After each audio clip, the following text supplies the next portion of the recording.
All right, here we go. What up, what up, what up? What's going on? We're back at it. It's your main man, Imani Mulai, here with Highlight Fights. We're doing a fight companion for UFC on Fox 29, I believe. I don't know. It's just UFC on Fox. Nobody really gives a damn. So we're going to watch this. I got my broadcast partner coming tonight, Anthony Rowland. We're going to be doing this broadcast together. You know, if you saw us last week, you saw a lot of hilarity, a lot of greasy wrestling. We got the mat in the back. Just in case if y'all got any questions, definitely hit us up in the chat and we'll show you on the fight, especially if you see like a move or something you don't know, just shoot us in the chat. Until then, reminder, this is a rated R broadcast, so fuck the dumb shit. We're gonna have some fun. I don't have any beer tonight, but I got a 40 ounce of agua. We're gonna get straight to the fight. So everything's on Fox tonight, so it's free, you know, supposedly. But yeah, it's gonna be pretty cool. Alright, so let's see what we got rolling. I'm rolling the whole show tonight, talking shit, broadcasting, streaming, all that cool stuff. But as soon as the broadcast partner gets here, we can talk about some other cool stuff in the world of MMA. Like, Conor ain't throwing dollies at buses no more, which is cool. We'll see what happens with him. He's about to get sued his ass off, I know that much. Man, if I got my eyes cut, my face cut, I was scared I didn't want to fight, I'd sue his ass for damages. I'd come in court with a neck brace. I don't care if I'm an MMA fighter. Coming in with a walker, neck brace, a cane, a dog with a cane. I don't give a damn. Oh, but yeah, let's get back to the fights. So we're going to talk about the fights tonight, which is really what I want to see. Justin Gaethje. Yeah, that's how you're supposed to say it, I guess. Why there no vowels in his name? God damn. But he's fighting Dustin Poirier, which is pretty dope. And UFC on Fox, they have a pretty good broadcast. So if you're tuning in right now or if you're at home, right now, no fights so far. Just a camera flying through the sky. And but thanks for tuning in. Once again, Imani Mulai, and I'm with Highlight Fights. If you don't know who I am or what I do, go to highlightfights.com or highlightfights.com/Imani Mulai specifically, and I'll tell you what the fuck I do. I do fights. I shoot fights. I commentary. I do documentaries, shoot fighter promos. If you're a fighter, you want a promo, check out this page, Highlight Fights on YouTube. You'll see a bunch of promos and documentaries, countdown videos, all that good stuff. So right now we're at the commentator booth, which is always fun. Yeah, but let's try this out right quick. Since y'all here, I'm gonna show y'all this mat. It's really dope mat. Oi, oi.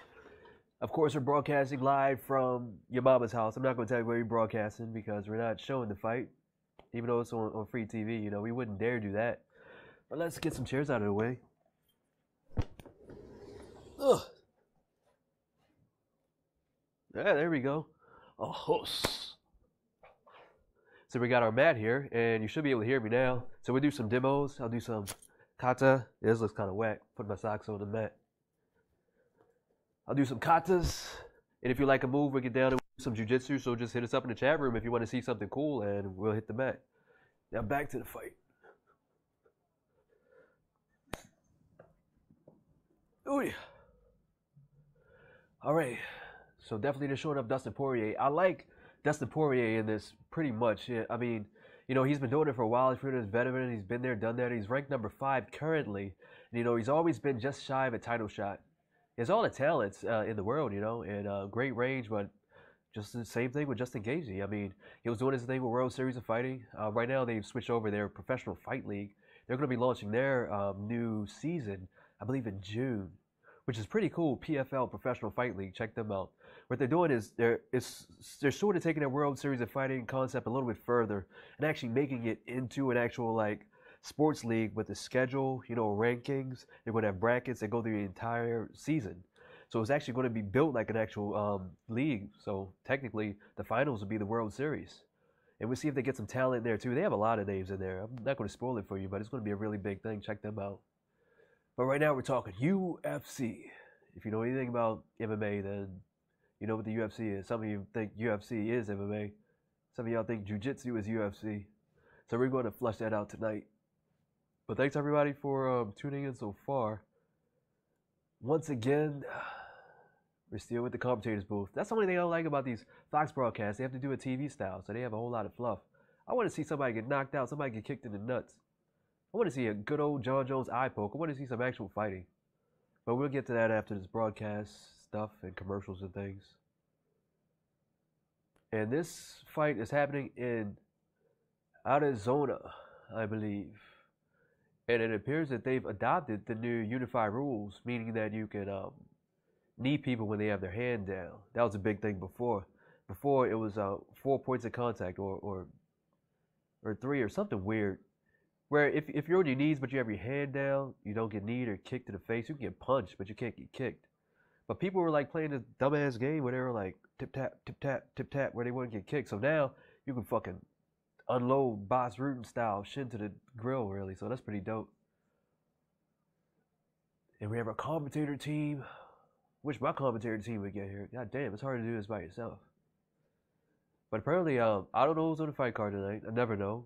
They do fights every week. It's like the WWE now. But it's always a good fight. Like last week was a good fight. And there's a lot of controversy behind that. As far as the Condit thing, was it staged? The answer is no. But it did bring a lot of eyes to the event. The whole, everything surrounding that week brought a lot of people to check in to see what was going to happen. And it actually turned out pretty good. Actually, really good fights. A lot of decisions, but not boring ones. It was actually like really competitive matches. So I was pretty excited. But tonight, we're going to see some shit that I'm not prepared for. I just want to see somebody get knocked out. Ugh. Once again, I got my 40. I got to stay hydrated. It's allergy season. We're out here in the middle of nowhere, really Maryland, and I hate the weather. Ugh. And we're going to see what's popping. We got the funny trio. Oh, it looks like the first fight is Michelle Waterson versus, well, I don't know. All I know is Karate Hottie, because she lives up to her damn name. And I believe she has 2 losses, which sucks. I'm always fighting for karate. JVCD till I die. John Claude. Hua. I'm always vouching for, I want to see karate people up in the fight. You know, bring a traditional martial arts, so to say. Oh, it looks like here's our broadcast partner. Hey, Anthony? Hello? Hello, can you hear me? Oh, really? Hello, can you hear me? Oh, I'm in the same building. Oh, what did you say? Yeah, no problem. I'll see you in a minute. Yeah, you know what that means? We got a man, Ant. Man, Ant, you ain't missed him, but he's on his way. We're going to do some commentary.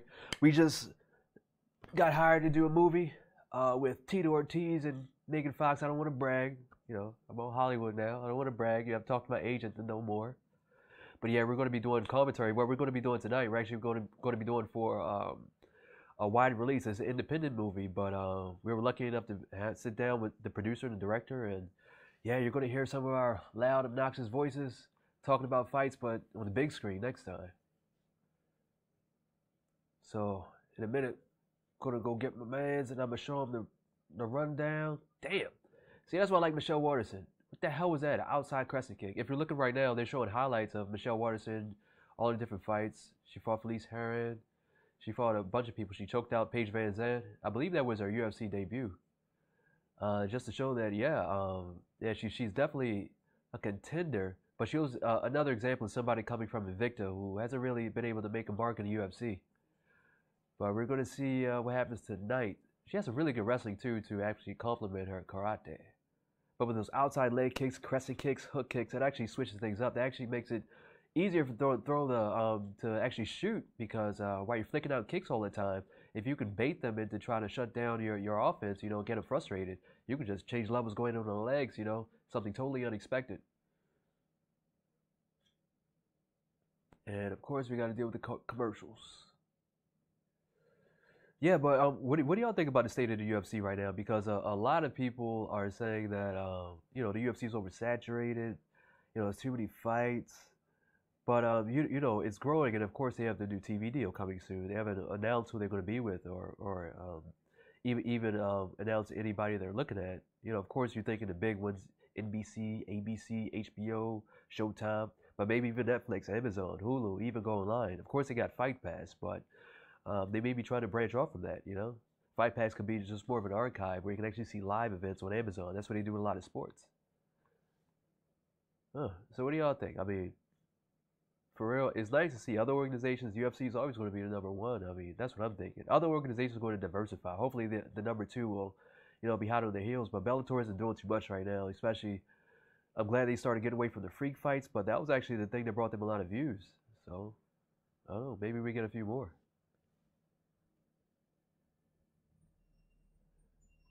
And of course, commercials. So I'm going to do a commercial. Highlight fights. You can check us out. We're actually going to be doing a submission wrestling league. If you're watching this, you know what submission wrestling is, so I don't have to dwell on it. But the whole idea is that we're actually going to bring submission wrestling or jiu-jitsu competition, sambo, you know, different type of competitions to the masses and package it as, you know, like a sort of a dumbed-down version of MMA, you know, no strikes, only submissions, only grappling. That way it's easily digestible, but we're going to add a team aspect to it. That's why it's called a league. Not like professional fight league. This is actually a league with teams that represent different regions. It's going to be more information on that coming soon. I'm not going to give away too much, but just stay tuned. You're going to see it. Hopefully there'll be a team coming to your region. Yada, yada, yada. We're still waiting for the fights. Now let's get back to Conor McGregor. You know what I mean? He's the man. I'm not going to lie. He talks, but he backs it up with his fighting, which is, I can respect that any day. But come on, man. How the hell are you going to get off a fucking jet, grab a dolly and throw it at somebody, and then try to walk away in Brooklyn, in a different country, act like it never happened? That's the dumbest shit I've ever seen in my life. You know, try to skedaddle. You see him try to skip out of there. Where the hell are you going to go? You just got on a private jet. You know, it's not like you're going to, yo, let's ride out of here. No, let's go to the airport to get on my private jet. Yeah, like that's going to fly. His ass is in jail now. Oh, well, he got out. But yeah, that's exactly where he belongs. God damn, that's not a smart move. Shit, cocaine is one hell of a drug. Shit. Crack is whack, son. But yeah, that whole thing went down. A lot of people are saying it was to build hype for McGregor versus Khabib, which actually it did, to be honest with you. I mean, Dana was mad at first, and then he's probably thinking right now, shit, I'm going to Russia, Khabib, McGregor, put Artem, reinstate him, put him on the undercard, have him fight fucking Dagestani Wolf. Yeah, then call it a night, and then hopefully Conor can leave the country in one piece. I'm not going to bet on it, though. Let me get ready to go get it. Let me get on this broadcast. Yeah, so pardon me again. I'm in the ass crack of America, so I got allergy problems right now, but we're going to keep it under wraps. I got my 40 ounce H2O. It's going to keep me hydrated. I got put some Tiger Balm under my nose. Hopefully that'll fix that too. So here we go. We're starting the first fight of the night. So of course I know Michelle Waterson. So let's see who is her competition. And this is the women's 0 weight division. I don't even know how light they are.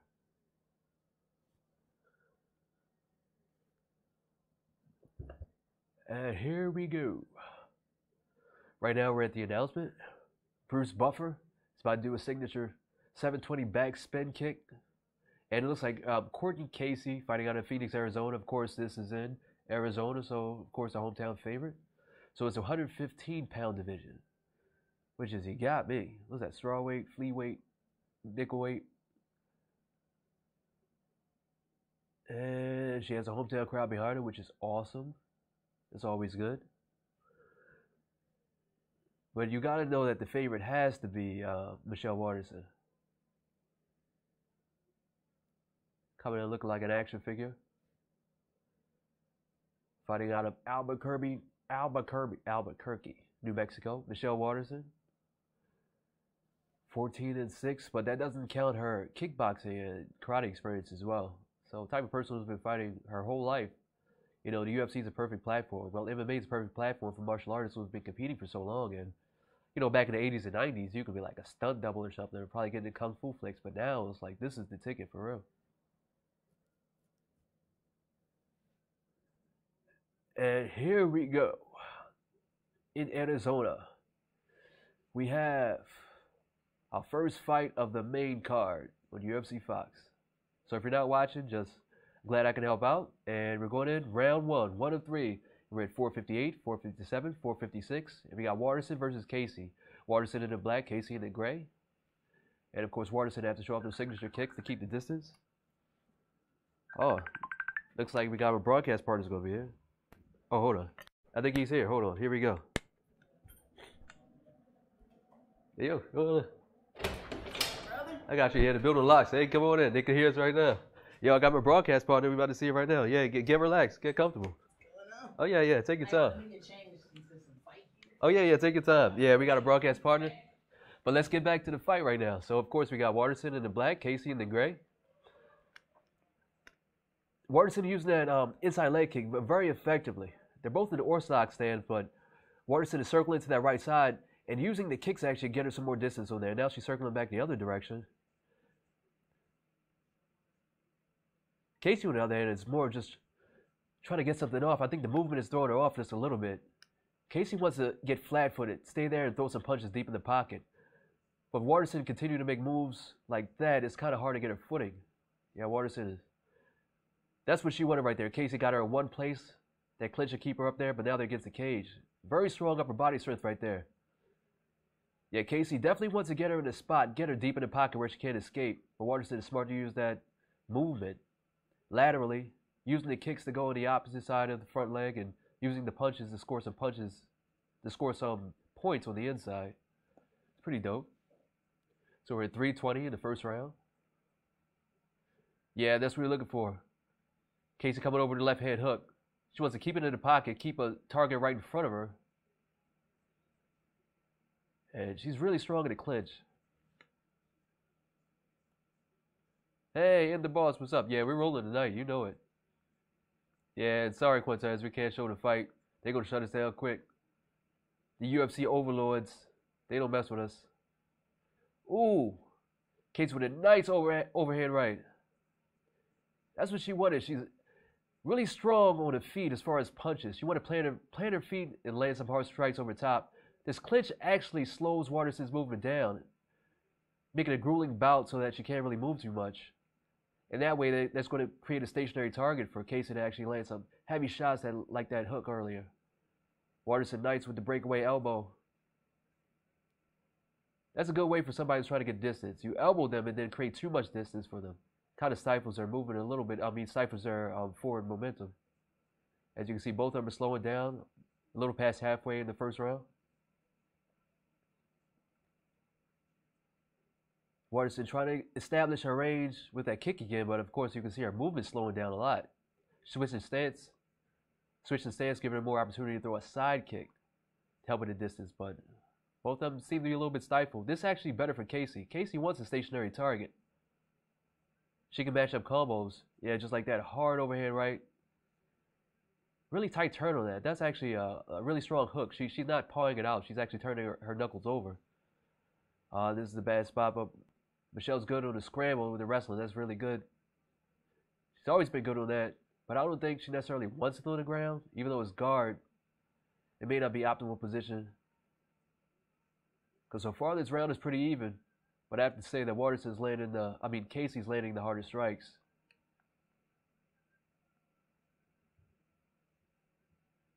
This may be where we end things off at 1 minute. Yo, oh yeah, you ready? I'm ready, man. I'm ready. I'm sorry I'm a little late. Oh, it's fine. Take your time. Yeah, the fights are rolling, so I'm just saying what's going on. Good stuff. Yeah, I don't have too much snacks, but yeah, you can come in here. Well, I'm not hungry, so. Yeah. Oh, I got some unsalty nuts. But yeah, this is something. Some unsalty nuts. Unsalty nuts. Yeah. Almonds. Okay, let me get you mic'd up. So I'm gonna get mic'd up and we can chill this out. Yeah, we doing this real. All right, I'm in. You already know I'm in, man. Oh yeah, we got this. So I'm gonna put this. So if you want to do demos, you can move that thing around as much as you need. Okay. Yeah, I got this. Yeah. Oh yeah. Cool. And I can clip this over for you. Can I hear it in here? Now hear the actual fight? Yeah. No, we can hear a little bit. Okay. All right, here we go. Hey, introduce yourself to the people. Can they see me? Okay, let me scoot over a little bit. Yeah, there you go. They can see. Yeah. Cool. We in there. Hey, what's going on, folks? My name is Anthony Rowland. What do they really need to know about me? No, I think that's it. Okay, that's it, right? And back to the fight. 10 seconds left. It's almost over. Yeah, so what's going on? This is the first fight. This is the first fight. It was Michelle Waterson versus Gaethje. So actually, let me grab my glasses really quickly so I can make sure I'm seeing what I'm really seeing. Yeah, you see I got my specs on. And that's our first commercial break. So it looks like that was it for the first round of the fight. It was pretty even, though. I mean, coming off the end, I missed a little bit of that, but it looks like Michelle Waterson was able to stay on top, actually do a little bit of damage. So she probably took that round because it was even up to that point, even though Gaethje threw some hard strikes. I mean, that was cool. Hey, man, what's going on? How you been? What are you up to today? Oh, man, I had a photo shoot. For real? You serious? Yeah, man. Man, you in movies, you modeling. What the hell is going on, man? Who's your agent? Like, give me your agent. My agent, actually, his name is Ronald Bird. I was joking. You got an agent. I got an agent, yeah. Oh, shit. Like, it's real, you know what I mean? Like, Yeah. I'm too dumb to, like, know what to do in this business, you Yeah, know I what don't I mean? know either, man. Yeah, his name is Ronald Bird. He's it's a Proof Modeling. His agency is the name of the agency. Yeah. Doing big things. It's an all-male modeling agency. Actually, he might be able to get you in there, man. Hey, You're a good-looking yeah. guy, you know. Oh, yeah. Just it's all in the eyes, you know. You gotta sell it. He says attitude, Attitude. but he says I smile too much. Man, that's the opposite attitude. It's like, don't smile, but have attitude, but don't look funny. But have attitude. But it's like that's real. That's what Right. they want you to do. They want you to like not smile, but then also like look not too mean. I see what you're saying. You know what I mean? Yeah. That look like, oh, we're back. All right, yeah. So if you, hey, listen, you know, you got the Karate Hottie versus the hometown favorite right now. Oh, who you say? Oh, Casey's a boxer. I mean, she's looked like it. She's been planting her feet the whole night to try to get Waterson like square in front of her. Right. It looks like she's trying to get her to commit to something to get her to step in. Yeah. Waterson is Yeah. she's definitely the more aggressive one. Oof. Oh, no, but that's. I'm sorry, Casey's yeah, the more Casey aggressive. My coming in. apologies. My apologies. And she's been muscling her around like the upper body strength. Well, you can tell that Casey's got at least 1.5 inches on her. Yeah. You know, I didn't read their stats, but it looks like she does have the more reach advantage. So her striking, while Michelle Waterson's background is in striking, I think she needs to get in there and wrestle Casey, which she's clearly doing, but she's got a disadvantage because she's on the cage, of course. So, you know, weight and size comes into play there. Yeah, I know. She needs to defend those elbows. She needs to keep her hands up. I know that much. Can we curse here? Oh, yeah, hell yeah, Okay. fuck yeah. She needs to keep her fucking hands up. I know that much. Yeah, this is a rated R broadcast. Yeah. So if anybody's tuning in now, this is round 2 between Waterson and Casey at about 355, 354, 353, 352, and they are fighting. Yeah, they've been going at it for, this is what, 5-minute rounds? They've been going at it for about 1.5 minutes now. It's been a war in the second round. Yeah. So far as Ooh, nice leaping hook. I like that. She should have followed up with a kick to the legs after the leaping hook, but I think she was just off balance. Yeah, she probably. didn't commit to it. and that's that Dutch stuff. That's like, okay, I'm gonna hit your head, kick your leg, hit your head, kick your But leg. I like that though. Yeah, I You know. That's the way it's to go. multiple, you know, punches and bunches. You know what I mean? Attacks and bunches, doing more damage. Those singular attack things, like it's not. Keep her hands up. Yeah. Oh, nice. Oh, that that's was what a you sloppy said. Yeah. takedown. But she got it, and like you said, she had to wrestle. She had to wrestle. Yes. No, I think her defense was failing. That's what you're talking about. Her hands were up, but it was more like almost to parry or almost to like move, not necessarily to block like a overhand right or something that can actually get through the gloves. But even so, Casey is still showing a domination even on the ground. Michelle, she's got to pass her guard. Like, I know that much. Now, you know nobody pass guard in MMA. You know They stay just round and there. round. They just Stay right there and bang it out. Oh yeah. Oh, almost caught her, but she got out of it. Yeah, Casey was trying to She throw needs up to a pick her submission head there. up. She's just throwing punches. Like if she's not careful here, like Casey can like do something with that arm if she's just swinging wildly. Waterson, I think she's flailing right now. Like that takedown was really sloppy. I think she did it. I didn't even think she planned it. I think she did it out of desperation. She saw the leg and she took it, which it worked out for her because now she has top position. But she's got to do something with it. Like Casey's guard is wide open. She should be passing. Step over. Oh, it's a triangle attempt. It's a triangle attempt. She should be. But her glove is in So there. Danny taught me something to get out of this. What Waterson is doing right now is moving to the side and then trying to stuff the leg down. I don't know what she's doing with that leg. That's very dangerous. But she should be trying to pull her arm out. Yeah, her head's Yep, almost up. there it is. And then she's inside control. Oh. Go Donkey Kong. Smash her in the face, damn it. The problem with that is that she's too ready for it. You know, Yeah. she's too ready to turn the tables. No, Like, go Diddy Kong Country, man. Diddy Kong Country. I haven't played that game in so many Man, years. you gotta do that. You got hit over the head like the barrels. Remember the barrels? So when I'm training, sometimes when I'm doing ground and pound training, I'm doing this thing I call it Hulk smash, like just over and over, just boom. Because for certain situations, just like this, so you just want to just put all your weight into it and just be like Hulk smash, boosh. That is unfortunate savagery. Damn it. I mean, I know I'd be scaring people in the gym when I do it. Not at like 202, but like your regular gyms, like 2450.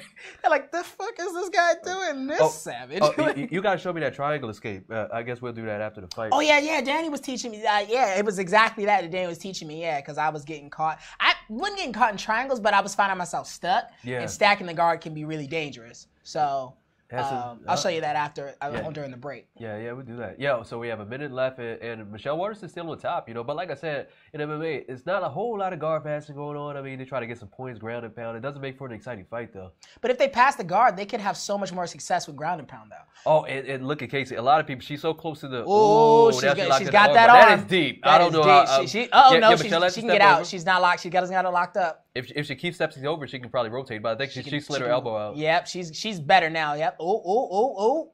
She might be going for ground and pound is a ground and pound we're talking about. Yeah, Donkey that's Kong. how we do it. Oh, what's the other one? Dixie Kong. Dixie Kong? Dixie Kong. Oh, that was the third one. Oh, I didn't even know they had a girl. Yo, did they have a girl? She had a pink bow in her hair or something? No. They had it was a couple of them. But yeah, Dixie, she was in 2 and 3. In 3, they had like this stupid little kid there. I didn't play that game. That was kind of whack. I thought Diddy Kong was the kid. No. The Diddy Kong was cool, but then in the third one, they had a stupid dumb. It was like a big dumb kid that Dixie Kong had to carry around. Oh shit!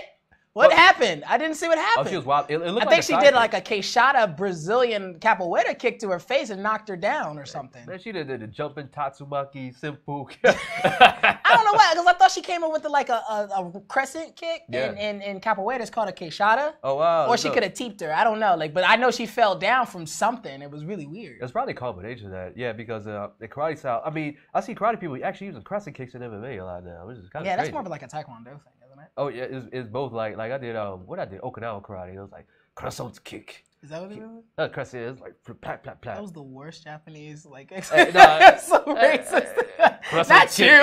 He's like crescent kick. And he wasn't even Japanese. He was just trying to play the part. Like you do the crescent kick, man. You from Detroit? It's like Dragonfly Jones. He's like silence. I would have been like. Yeah. Bro, really? Man, that shit was dope. For Dragonfly Jones. Oh, man. But Kenchi was always whooping his ass. Yeah, I know. No, he was like, yo, where my money at? It was like, silence. And then I would say, okay, let's take it out the street. He was like, bam. He was like doing all that extra. Wait, I think they're going to show whatever she did. Nope, that was the takedown. That wasn't. It's not deep penetration, but I think she got a good step in. Yeah, but I think the forward momentum, that's what she saw. And her head was up, her back was. It was her legs that bothered me. She didn't have them completely under her, and so when she shot, she didn't have the knee on the ground, so she didn't have that push. But she got it. She scored the takedown. And here we go, round 3. We're getting started.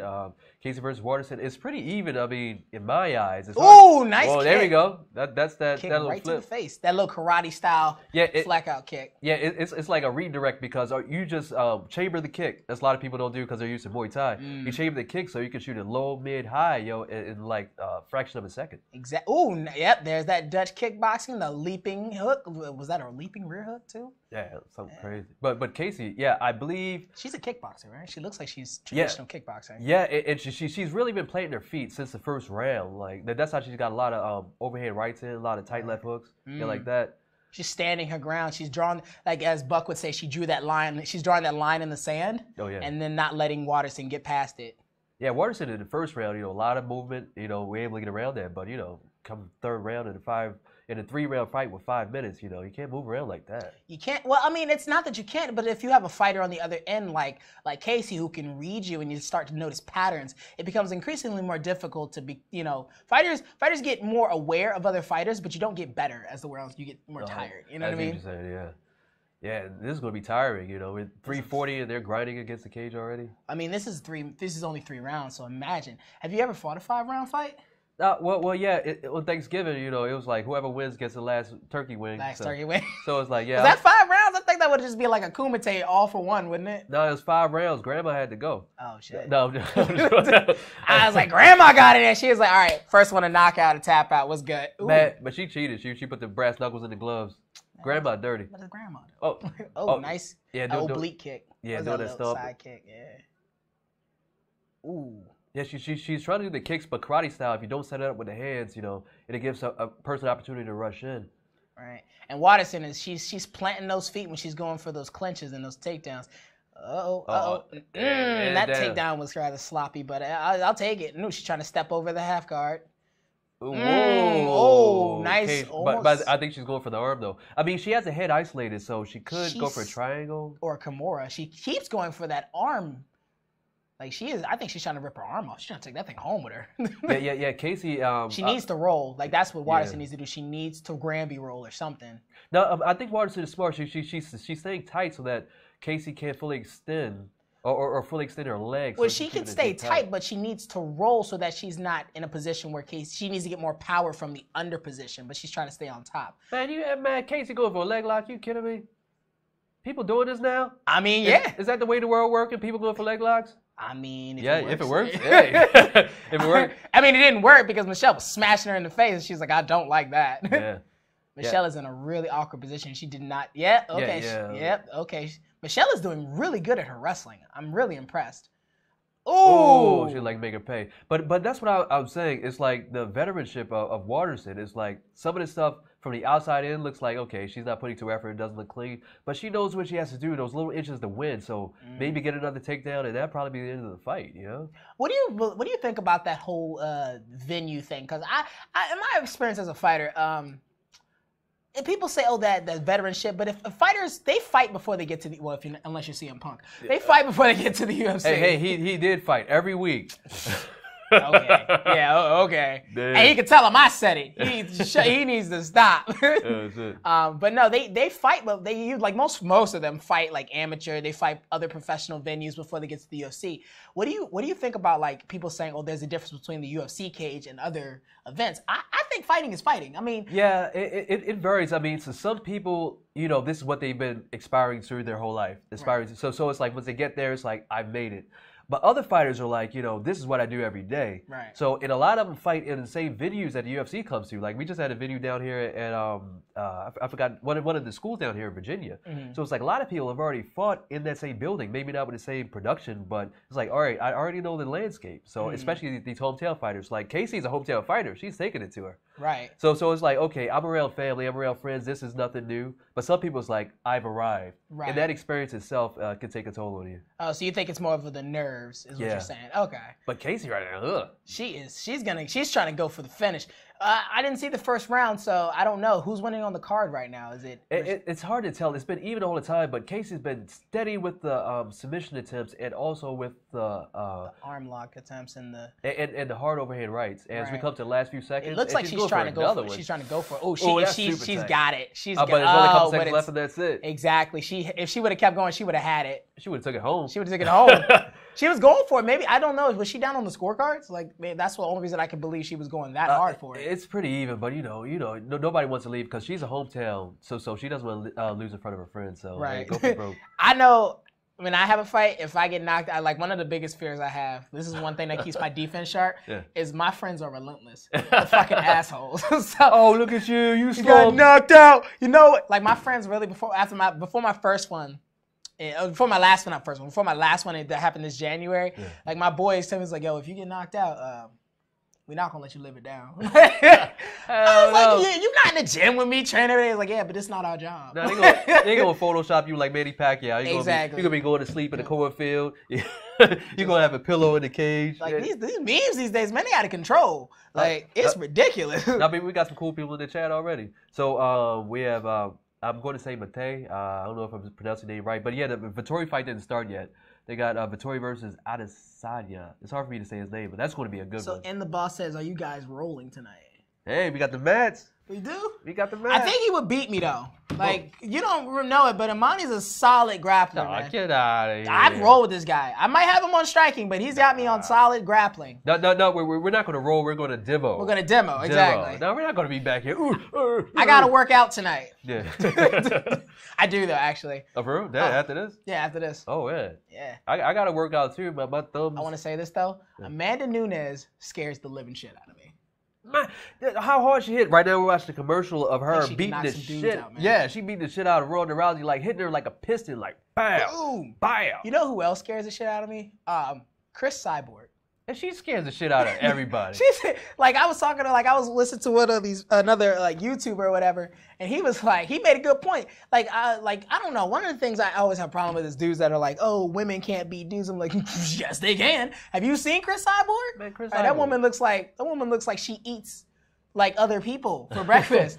That woman looks like if she want that ass, she would have that ass. I like you, and I want you. And I want you. Like, okay. don't be looking cute around Chris Cyborg, because she will probably be like, you know what, you're going out with me. Oh, and here we go. We have the official decision. Let's see what it is. Michelle Waterson with that happy, proud look on her face. Like, she has like 2 kids. She has a kid, doesn't she? Like, in her, like, she was like jobless or homeless. Yeah, okay, there we go. Michelle Waterson won. Michelle Waterson won. That was good. I think it was the takedowns. I mean, because the strike, she was getting lit up. She was doing points, but she was also getting lit up. She was taking the hard shots. So. Right, but she was controlling it on the ground more so. So, like, she was more on top most of the fight. Yeah. So it makes sense. All right, and somebody's asking for the demo of the triangle. We'll wait till after they have the post-fight interview, and then we'll do. Can you show how to escape the triangle? Sure, and the boss, we'll do that as soon as Yeah, they finish this post-fight. Win it by split decision. We'll do that in just a second. What about split decision? She's like, I want to thank karate for teaching me how to kick people. People and shit, you know. And be a little fucking badass. I'm going to go home and practice the crane technique on my roof 100 times. Is that racist or not? What? The crane technique? I think she's going to go home and go to sleep. No, I'm going to practice the crane technique and break bricks with my forehead all night. You know how karate people are. Yo, I saw a demo. Is that karate? That is karate, isn't it? I think that breaking brick shit is so ridiculous. Like, no, it's cool because like it teaches you how to get that quick response. What do you call it? A quick twitch muscle. Oh, fast twitch muscle fibers? Yeah, fast twitch muscle fibers. The breaking bricks? I don't think so. No, because it's not about power. It's about like, okay, spat. It's about hitting it really quick, really hard. Yeah, because, but some demonstrations are all about dropping your weight into it. Well, you know what they said, that the controversy behind those breaking bricks is what they do is they kind of like tap them a little bit. So they super fake, dude. If you're a 4-year-old black belt breaking bricks. But wait. I'm just saying. Have you seen some of these Thai kids? Like wait, that's a whole different world. Okay. You talking about Thailand? These Thai kids, these Chinese kids. Have you?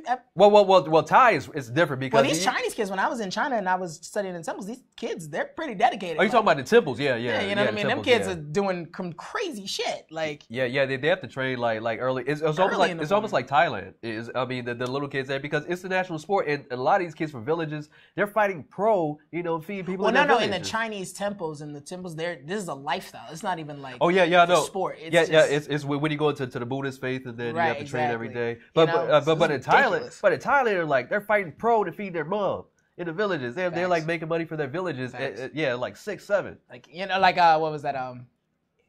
He's like, get back in the cage. We're not done. She's like, I want to go home. I'm tired.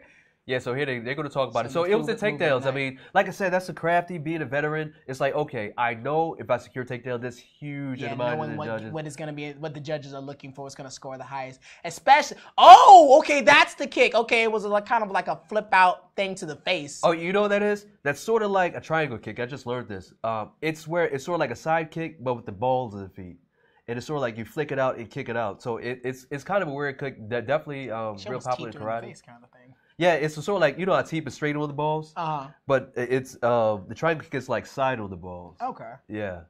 Like a side kick is usually Are we going to demo that or? Yeah, let's do this triangle. Okay, so let's show this. Oh, so this is new. We're going to try this out. Let me see if you want to see this. So let's move the chairs out of the way.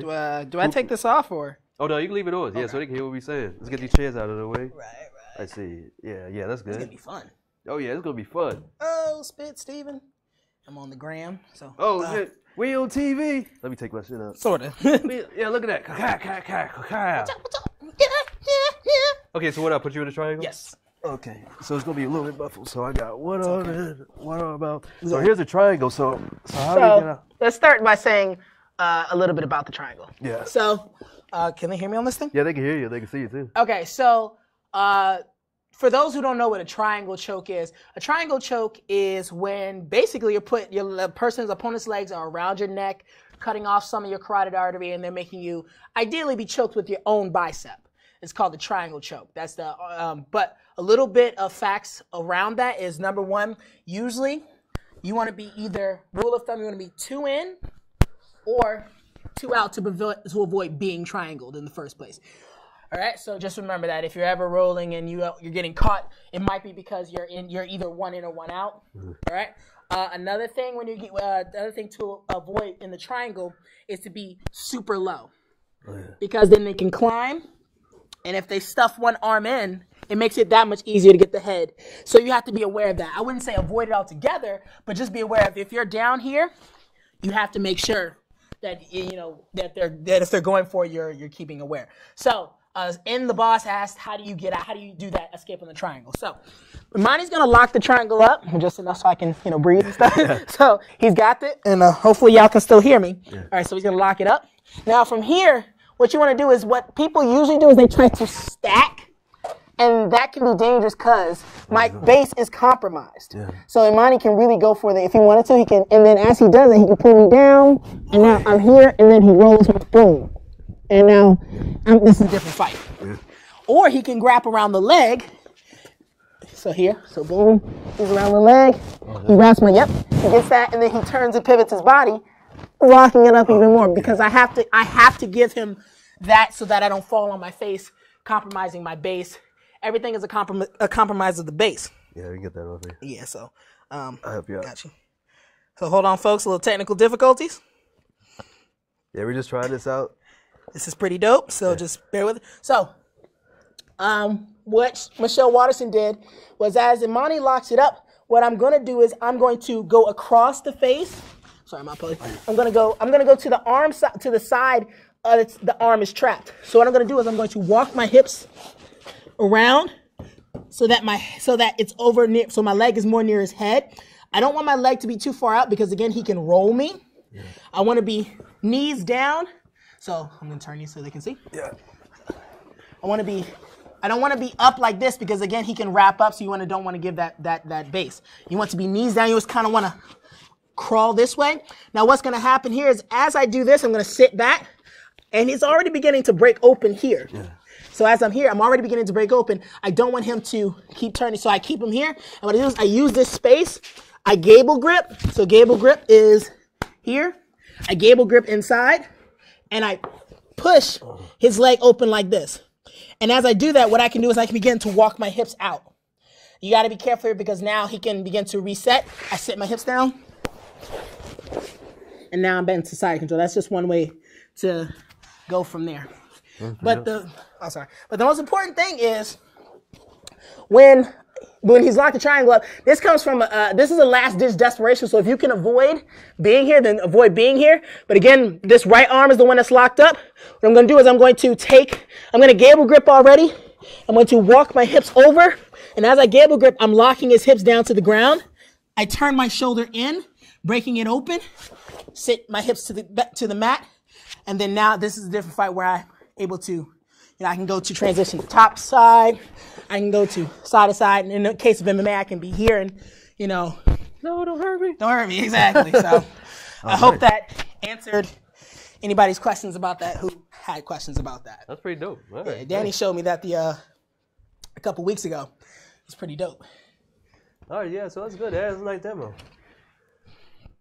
Oh, yeah, I hope I captured that pretty okay. All right, so it's good. I hope y'all like that. Yeah, that was pretty good. Oh, they're looking for the other dude. Oh. That was Joshua I'm sorry, I'm not good enough. No, they're looking for Joshua Peters because he was like, I don't know, he wasn't drunk, but he was having a good time. Oh, okay. Hey, man, shit. All right, yeah, well, that's good. Yeah, if anybody else has any questions about any other moves, just let us know. If you see something in the fight you like, yeah, sure, we'll do that.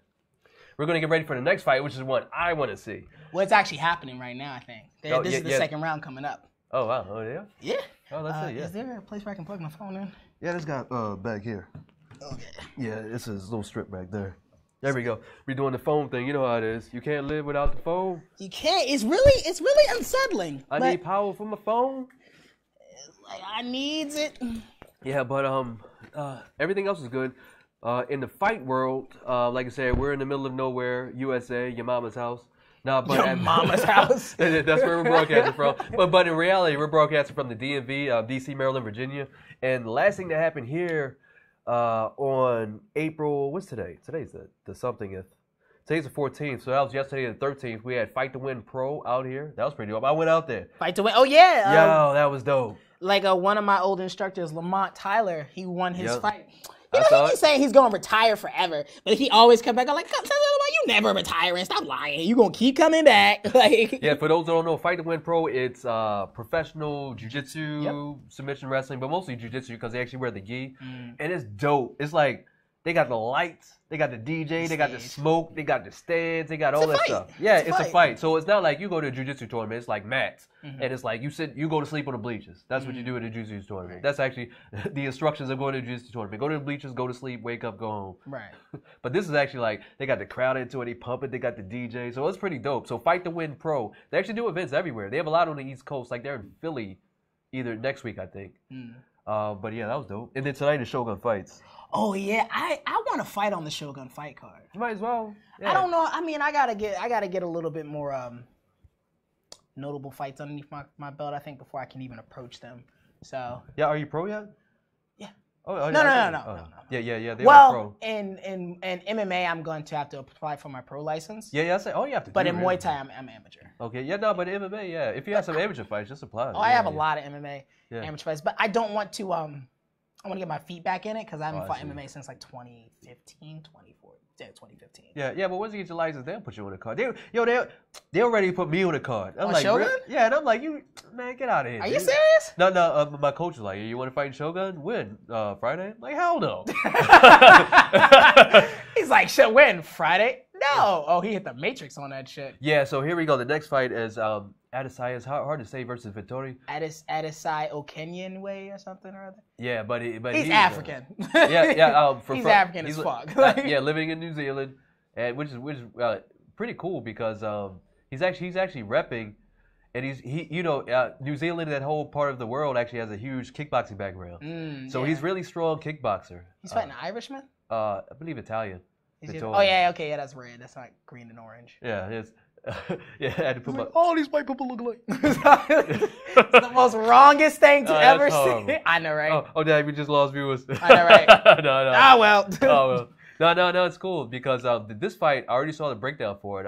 Adesanya, of course, he's a favorite. He's been like a phenom because he's built like that Anderson Silva. That's one thing I want to get into. Yeah. It's like that build, that lanky, long build. I thought he was John Jones for half a second. Yeah, but people like John Jones, Anderson Silva, yeah, and this dude is like, okay, they have the length and the reach. Is that an advantage in MMA? Like we see these top level guys, they're like big and lanky, like because John Jones is like he's a phenom physically, but it's like he doesn't have the years of kickboxing, years of jiu-jitsu. He just came out of nowhere. 19. Yeah, he became UFC champion at 19. At 19, so he came out of nowhere, but he seemed like he had the right, I guess, UFC build. This thing is like, okay, I'm long enough to be able to strike you, and you can't strike me. I'm long enough to stop your takedown. Is that a thing? Like, because like Daniel Cormier is the champ, and he's decisively the champ outside of Jones, and he's not long and lanky. He's the opposite. He's a Mr. Potato Head. God exactly. Yeah. You know what I mean? I will say this: Israel Adesanya. Israel Adesanya. I will say this: there is an advantage, like when you're striking, but. I think there has to be a middle ground because like you have people who are like really good wrestlers who will walk through strikers' punches like Khabib. Oh yeah. Yeah, like I don't want to talk about that. Why don't you want to talk about it? You don't like Khabib? No, I love Khabib, but just he gives me nightmares. He does. He gives everybody. He gives Jesus nightmares. Like, Jesus is like, don't let Khabib be there. He will crucify me all over again. Jesus see Khabib is like, oh my God. He's like, what are you doing? Praying to yourself? Like, come on, man. Like, walk on water. Khabib was like, I'll chase you across water, Jesus. No, but you're right about the wrestlers though, because I remember Josh Koscheck. He didn't matter who you are, how you struck him. He would take the punch, and he would literally grab your legs and run you to the other side of the cage. Yeah. So it doesn't matter. Reach didn't matter at that point. Right, exactly. Like if you're going to be a sole striker, you need to have a great wrestling defense base. Yeah, you know what I mean? True. Because if you have a great wrestling base, you can at least like stop it from going to the ground, like what Holly Holmes did with Ronda Rousey. Yeah, that was. You know what I mean? That was embarrassing. That was embarrassing. Yeah, damn. How you gonna make? She made her miss. Ducked under the punch. You know. Yeah, she tried to shoot for her, and there was one thing where she shot for her, but I don't know if she like tried to punch and then shot for her, but Holly wasn't there anymore, and it looked like she went under a bridge. Oh yo. But I'll say this, it was like they were complete opposites. But the thing about it is, and everybody knows this by now, and I'm not dumping on Ronda. I'm just saying, like, she was meant to help pioneer, but she wasn't gonna be long. Yeah, but it was only a matter of time. You know? Yeah, and that's what she said. And that's why I'm not like, mad at her. Yeah, she feels better now because everybody talks about she didn't take the loss as well. Right. Everybody didn't take the loss as well. She's in a better place now with the WWE, but one of the first things she said was like, I'm comfortable now because the other women are showing that women, can do this. And there are other superstar women. I don't have to be that figurehead anymore. Right, exactly. Well, that's the thing, because a lot of people like to talk shit about it, but the thing she did do is she opened up the floodgates for like mainstream women's MMA. I'm not saying she was the only woman doing it, because again, Chris Cyborg, Gina Carano, all these women were in this before her, but the UFC is definitely a bigger stage. Yeah, exactly. You know what I mean? And as much as like, people want to say it, like don't want to admit it, like she opened it up to the bigger stage. Like I honestly, in my personal opinion, I wish Gina Carano would have kept going. Don't get me started. Gina Carano would have been amazing. Like a lot of people slept on Gina, man. Yeah, I know. Like you mentioned her to a lot of like diehard fans who don't know her like that, and they'll be like, I saw her a couple times. She's getting around. I was like, you don't know Gina Carano. She was a beast. She was good on the ground, standing up, all that stuff. Man, everywhere. I was like, I wonder, did she retire because of like injury or just like she didn't want to do it? I'm not sure. It's not too clear. I mean, after the loss to Cyborg, that's when she retired. Right. Yeah. I mean, Cyborg gonna make me quit too. Shit. Everybody. Yo, that's almost like when Damian Maia almost made Carlos Condit quit. Carlos Condit's old, man. He's like in his upper 30s. No, but he came in the fight like, I'm going to start my new career over and everything, and all of a sudden he got in there, and then he got into that anaconda, that snake wrapping you up, and just sucking the life out of you and showing you that you really don't know jiu-jitsu. And it's like, oh fuck, I don't want to do this no more. Condit is a kickboxer. Yeah, he's a great kickboxer. I'll tell you this: when you're getting choked out, you start rethinking your life. Rethinking your life choices, because like you get choked out, then a rush of air comes. It's almost like a light bulb goes on. Like you start having epiphanies and shit. Yeah, like I thought about modeling before. Let me think about it. Or like what else? Real estate. Real estate. You know what? Maybe I can do real estate. I can do real estate. This fight, I don't need to do this anymore. Mid choke, you thinking so about 6'4". He's got a 6. He's good. So he's clearly the favorite. Yeah. So we're talking about Israel Adesanya right now versus Marvin Vettori. They about to start. They just had their walkout, and Israel is the guy he was talking about. Yeah, with the advantage. 6'4" to Vettori's 6 foot. He has a 6-inch reach advantage. Now, for those of you who don't understand, an inch in reach advantage is significant in a striking bout, in a fight. Even so, like in order for a wrestler to get inside, he has to establish a distance. He has to establish a distance. He has to make sure that when he penetrates, because Vettori is obviously a wrestler. He is not a striker. He's a brawler. He's a brawler. Like from what I saw from his highlights, he's a brawler. But we'll see. But in order for him to get anywhere close, he has to get past that 6-inch reach advantage. Yeah, that's huge. I would really like to see Israel, like how he's going to take the kick, because the one thing a wrestler loves is getting kicked. Because the leg is out there. You know what I mean? Grab it. I know as a former wrestler myself that when someone kicks me, I can take one kick. Because in wrestling, you're waiting for them to be light on one leg. Yeah, exactly. So it's like, you know what? I'll take that kick so I can get that leg. Yeah. You know what I mean? And who is this guy? I think I ran into people in the crowd. Just like, UFC. You know the dudes with the tap out tattoo on their neck. Oh my God. those people at the bar who are like, man, I could do that. Like, man, that doesn't look hard. Why doesn't he just punch him in the face? I'm just like, man, if you don't shut the fuck up. Like. And speaking of which, here we go. It's round 1, and we're starting at 455, 454, 453 for people following at home. Israel is not worried. He has his one arm down, and he didn't give a shit. Like I'm telling you that lift, Anderson Silva the same way. It's like, I know you're not going to hit me. I can keep you back. Exactly. It's that 6. Jesus Christ, that was so smooth. This isn't even fair. He has nice head movement. What you said was right about Vettori. Definitely brawling in, trying to get in, even if he has to take a shot to get in. He's a brawler. He's a brawler or wrestler. Like He's not a very experienced or very well technical striker. He's looking for those. Ooh. Nice stop. See, that was beautiful. No, but Adesanya has beautiful defensive movement as far as head movement, body movement. I mean, he's right off the line. He looks like the complete package, but it's only been barely a minute in, so we'll see how his cardio holds up. Oh my God, that head movement. That's what I'm talking about. He has head movement like a boxer, but like body movement like a Thai guy. I mean, he easily just sort of bend his body to get away from those low kicks. All right, we're inside. Let's see what he does here. Okay. Yeah, he keeps the underhook. He may try to turn it into the cage. Those knees, they got to start throwing those knees. Vettori nice try to hook. Trip. He tried to. They got to start throwing those knees. Like they're too top heavy. Both of them. Israel has a clear shot with the up knee right here with the right. I don't know why guys don't do that. I know me personally, I can't speak for anybody else, but I'm looking for any way to throw a knee at somebody if I'm in the clinch. Because knees hurt, man. Yeah, they do. Knee hurt. Yeah, they hurt. And they're back to the middle of the cage now. I think Adesanya was really mentioning him. Using all that head movement, using all that body movement, it's like he could figure out his range, and that's when he could use that range. He is really relaxed. He's nice and composed. Vettori is throwing strikes like, he's definitely more sporadic, but that can be dangerous too with a fighter because they could slip one of those lucky shits in. Yeah. We see that all the time in MMA. I mean, it's the small gloves. I mean, it's like the big gloves. I like fighting with big gloves because you can block everything. Small gloves is like you get hit in places you never felt before. You know something funny? I like fighting more with the small gloves though. Man, screw that. I ain't trying to get hit. Screw that. Yeah. But that's the thing. I feel like I can maneuver more than the small gloves because for me, my mentality is like, nice inside leg kick. Oh, Vettori is definitely rattled. He is not composed. Nice catch. Wow, he caught the high kick and then dropped it, sort of turned it in. That's a Muay Thai technique where you grab the kick and just push their whole body with it. Yeah, he's not trying to take this to the ground. He wants to keep this standing up. Yeah, but I like what's going on right now. Adesanya is really trying to find his lane. Yeah. He's really trying to find his lane. Early on, nice defensive movements. Nice. A little switch. Switch in the middle air kick, man. That's pretty nice. He's got the long, lanky build for it, too. Like, that kind of... That was a hard inside leg kick, but he paid for it a little bit. It wasn't even hard. It was just unbalancing. He swept him more than he did hit him. But he definitely paid for it in the face.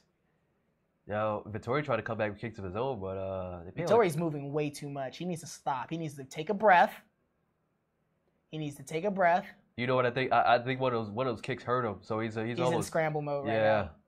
And Adesanya, he can see it. He's like a shark. He smelled blood and he's going after it. And now he's plucking away. He's actually throwing that jab out. And he's pressing it, keeping the middle of the cage. He's definitely got a good cage presence here.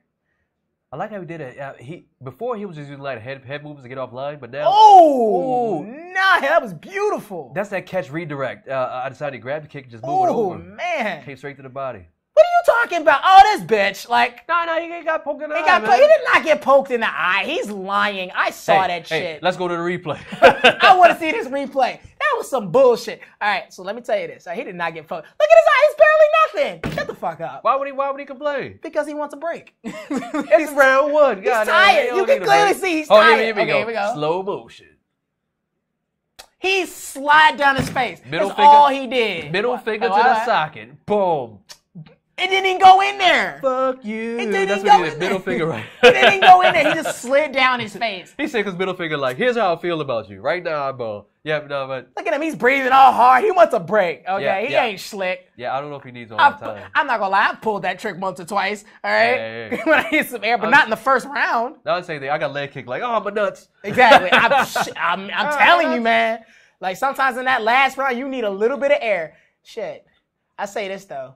Yeah, but you could tell his cardio, whoever did his cardio can damn, Adesanya is fucking him up. See, that's what I said earlier. Adesanya was using a lot of head movement, using a lot of body movements to gain distance. Now he's doing head movement, strike, because he's established his distance. He knows it. Look at that, perfect. Knows his range.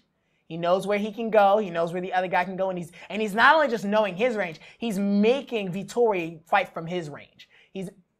Vettori. This is like watching a Venus flytrap. Damn. No, so we're asking, Claudia's asking about Vettori. Yeah, he's fighting right now. And he's fighting right now, yep. Yeah, we're in round one, about 40 seconds left to go. But right now, unfortunately, Vettori's been on the receiving end of a lot of really damaging blows. I mean, mostly off of the body movement and head movement of Adesanya, really catching him off balance. I don't even know if we would call them damaging. I just think the setups for these are just Adesanya is just woo! Oh man! Yeah, Adesanya doing some spinning, crazy. He's trying to get that highlight of the night. He trying to do some Street Fighter 3 shit.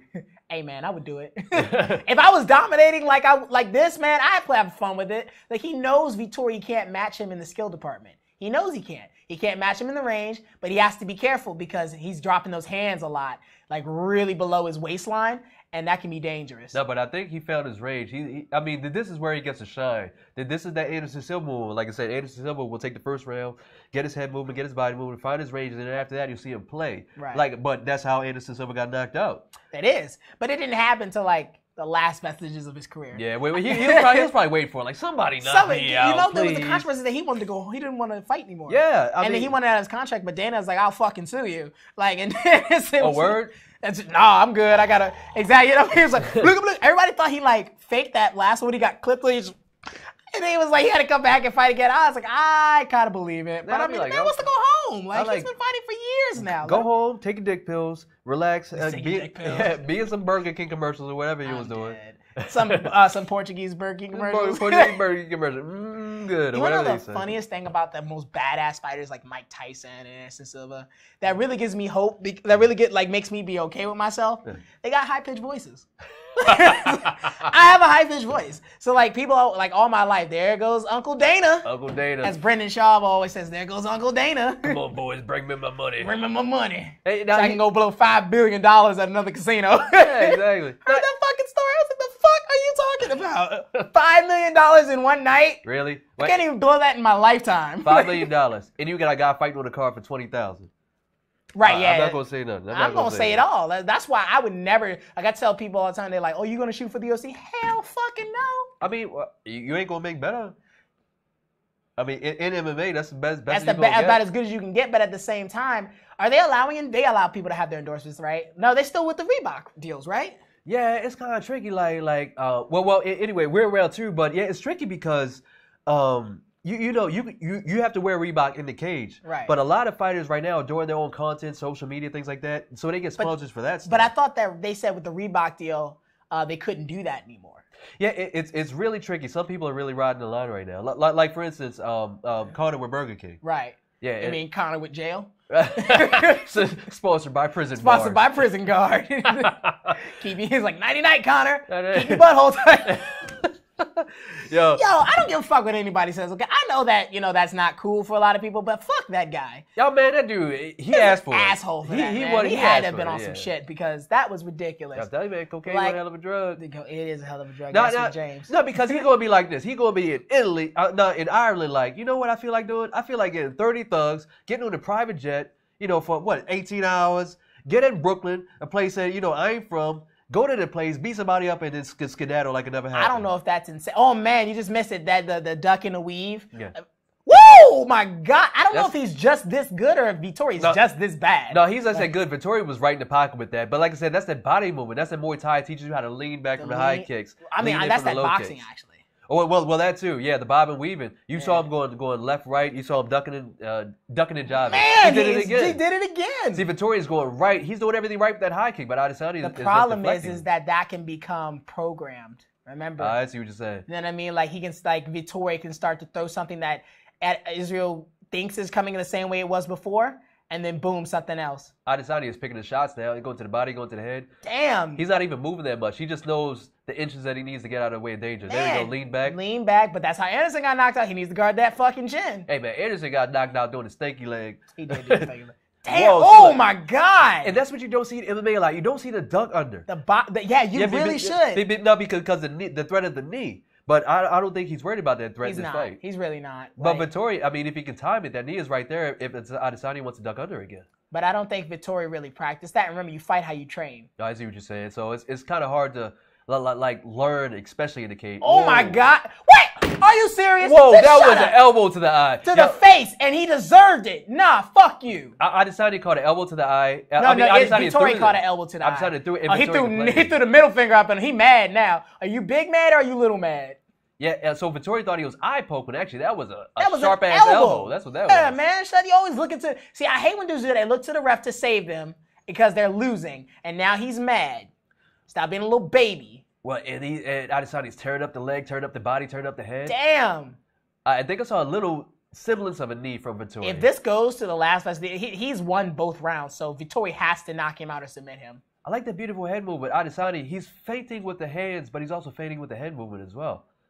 Yeah, it's something you very rarely see in MMA. Is the boxing aspect. Oh, nice wrestling defense. Vettori finally goes for a takedown. That may be his saving grace if he has the actual arsenal down on the ground. Well, I don't know if he has any jiu-jitsu. I haven't seen any. Yeah, this has all been stand-ups. It's all been Woo, nice. That's that Jean-Claude Van Damme. Jean-Claude Van Damme. High kick, spin around, slow motion, double take. The split. Yeah, the split. Holding the arms like this. Yeah. I love that. Adesanya, he's stepping back with head movement. Man, and his duck unders are amazingly well timed. He was going for that catch kick redirect again. He needs to stop, but I will say this. He needs to... Oh, what a tornado kick. Damn. I don't even think he planned that. I think that just came out.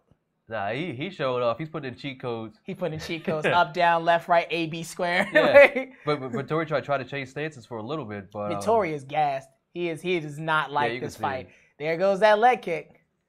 Outside leg kick. Outside leg kick. And it's not gas because he's been Overworked. working too hard. It's gas because that damage to the body. Yeah, it takes away and from the gas. People don't understand that. Like you see those, I call them the bar bros. They're like, oh yeah, why doesn't he just throw it? Because when you get hit like that, it's like a health meter on a video game. That shit goes down when you get hit. You know what I mean? And you can see Vettori's posture even bent over a little bit. Exactly. He's mad. Yeah.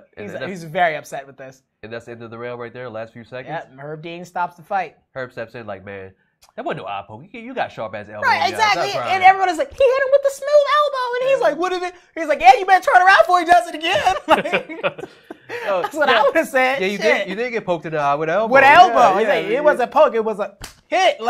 Yo, I saw that before. So somebody got hit in the eye, full knuckles. I was like, I got poked in the eye. No, you got punched in the eye. You got punched. You better turn around before he died again. Yeah, that's what you call fighting. Exactly. He's like, hey. He's like, he's not your fucking dad. Yeah, okay. If the ref is gonna stop, when you fight, you should be fighting the entire time. Yeah. You should not be fighting, and then every time you think you got hit, you look to the ref like, hey, dad, get him. Like, fucking fight, or until the ref breaks you up, or until you can't fight anymore. Like, unless it's like a legitimate like ball kick. Oh yeah, I know what you mean. You know what I mean? Like that. And I've seen that before. The dude run up and go straight up Main Street. It's clack clack. I mean, I haven't had it straight up Main Street, but I have been kicked in the balls, and that shit is not fun. That shit like jingle bells, jingle bells. And people don't understand. Even with the cup. Yeah, even with the cup will smash up into you. Right, exactly. They're like, no. Oh, no, they showed the elbow again. So we're doing some instant replay right now. He's like, hey, dad, get him. And Herb ain't going to do shit. Herb is like, man, fight. Exactly. Stop being a little bitch. You at the NFL of fighting. Shut up. Herb will wait till you dead. Like, are you dead? Are you dead? Are you dead? Okay, fight's over. Herb will wait till you dead. Oh, he's popping him a little bit more. He's definitely more. He knows he has to finish this fight. Yeah, but it's smart now because he's trying to cut off the cage so that he can keep the distance, minimize to a minimum, exactly. Yeah. But he knows, I know. You can see it. He's desperate to get that knockout blow, to get that knockout like range. That may open him up, but they also may account for an exciting fight, Get him back on the card again. Now, one thing I don't like from Israel is the way that when he backs off, he lets his hands go out too long, and he starts to flail like that. Ooh, nice wrestling takedown defense. Ooh, nice grab of the back leg. Oh, yeah, but Vettori here we go. Let's see what happens here. Okay. Let's see how much jiu-jitsu he has. This is intelligence, whether it be his or his corners or a combination of the two. He knew he had to make it more aggressive, and he knew if he gets some takedowns, maybe a submission, he can get something in there. He's looking for that cage to get that cage push off, but he doesn't have the position on it. Okay, he's got the half guard lockdown. And now I decided he has a foot on the cage. That's probably what he's with. Ooh, he tried to reverse it. I like it. Use that cage. What do you think of Joe Rogan's like, oh, we need to put them in like basketball courts? Man, I know I try to see that shit. I try to say that good. This is way more exciting. No, see, Joe Rogan's talking from like, okay, to make it more pure, make it real martial arts. Right. I'm talking like, I want to see a good event. I want to see a fight. I want to see something fun. I don't care. Gladiatorial in the Roman Coliseum. This is about as close to unless we fly like the Roman gladiator ring here from Rome and shit. Even if Adesanya loses this round, he still won the fight. Yeah, he still won the fight. He knows it. Yeah, so Vettori is like, okay, I'm going to give it everything I got, which is a smart move at because this he needs to get the knockout or the submission. Ooh, nice transition to the full guard. So Adesanya has a little bit. He has a good jiu-jitsu base here on the ground. Yeah, let's see how he takes it. Of course, he can't keep his hips square. He can't. He has to work. He has to get off to the side, or he has to do something. Yeah, but that cage, like you said, that's a third people. But he should be able to wall walk. Get those heels in, get those feet into the hips, use push those the hips away. Legs, yeah. Or there he goes. He's coming butterfly. up. He could butterfly in right here and then reverse. But no people do that for real. Well, no, post up on the hand. That was an easy post up. A lot of people to break that post, they will actually grab the hand around side. Right. Oh, nah, he tried to go for the lateral drop on the other side. Now he's going deep on the ankle, but I don't think. Okay, getting up. He didn't have his legs crossed in the wrong way. He had them crossed opposite. Like he may go for a ride right here. He's like, will you get off me? Like, it's like, okay, little brother, let me tell you something, all right? It's like he's whispering. He's like, you're not going to win this fight. You should just give up, all right? I've won. Let me have this. All right, you going to keep fighting, bitch? All right, let me tell you something, all right? Well, here at almost the 220 mark left and round, Vettori actually did a smart thing, turning the grappling stage, because I thought he was going to lose on the feet. Whoa, and he just an easy drag down, really. I mean, that wasn't even a drag down.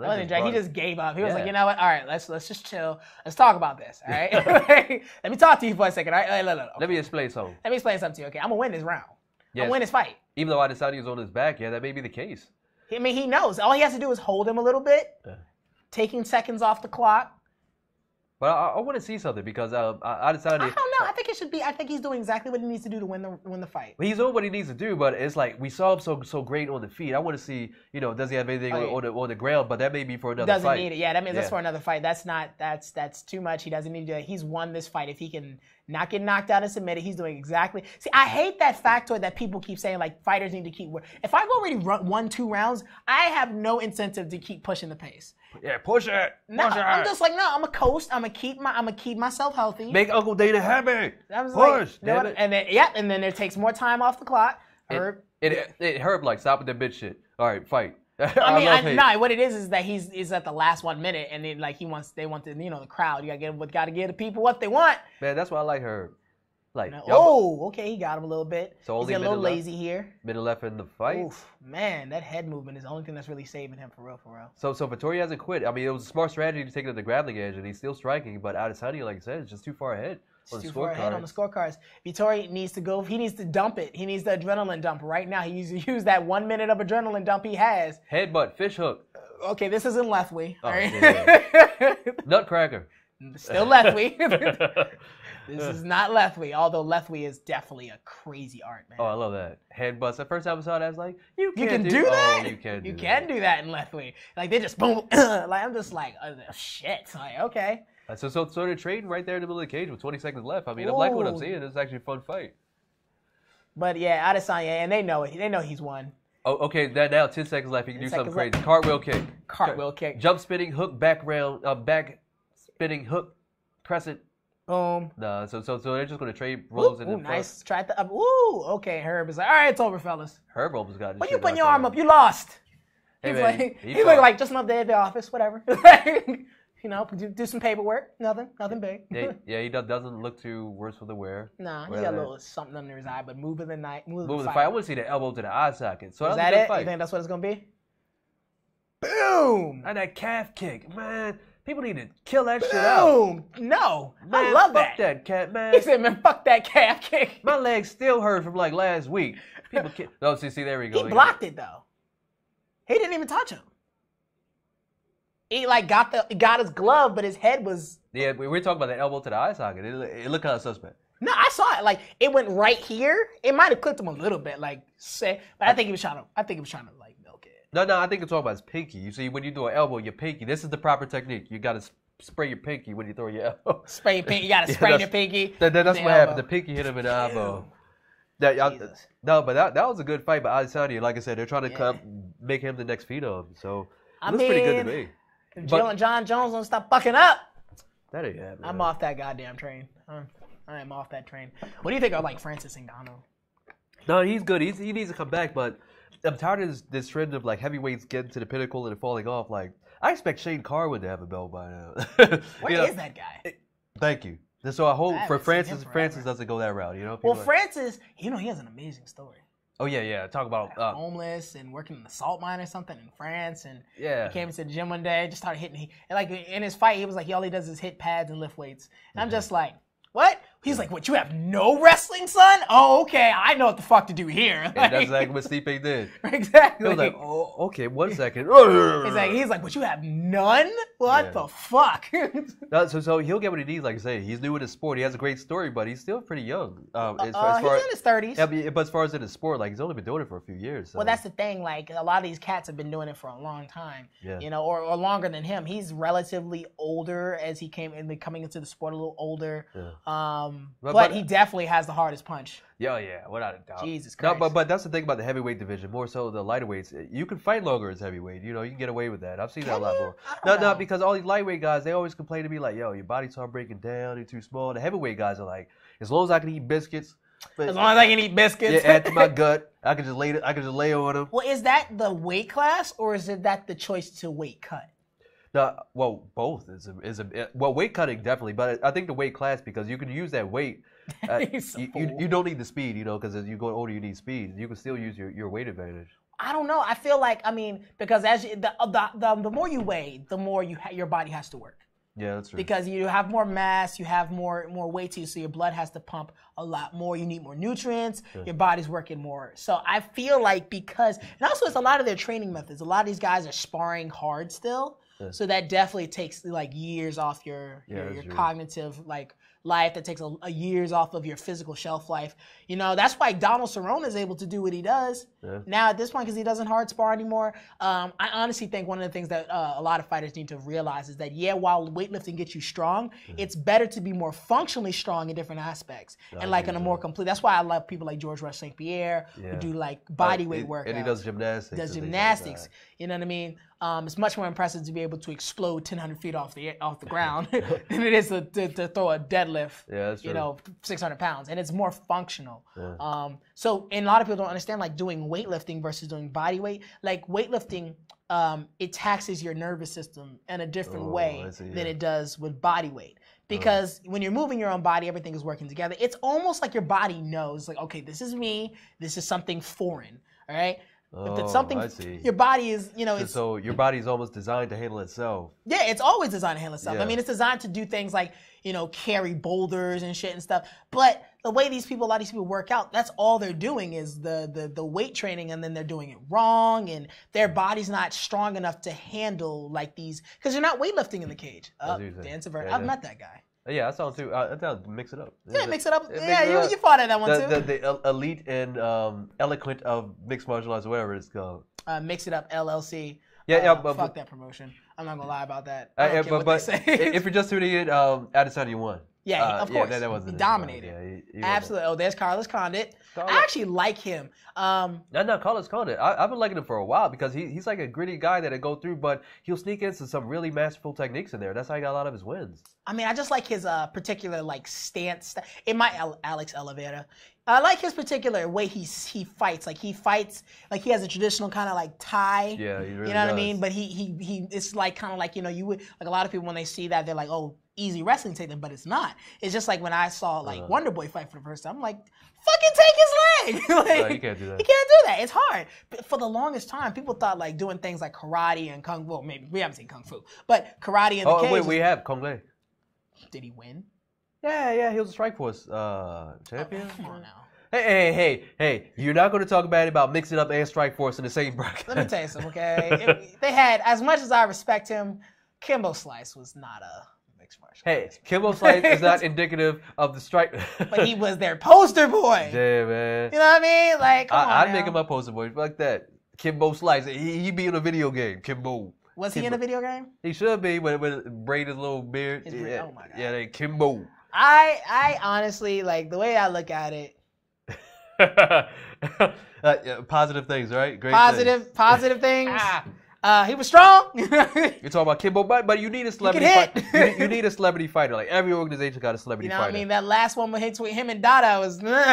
Damn. Yo, I didn't see it. You didn't see it? I didn't want to see awful. it. No, because they said it was so bad. He was in Mount, and they made him stand up. Yeah, it was that bad. Yeah, but both of them died. Both of them died. I mean. Oh my God, they did, didn't they? Yeah. Kimbo, Dada died for a little bit. Kimbo died for a lot. For forever.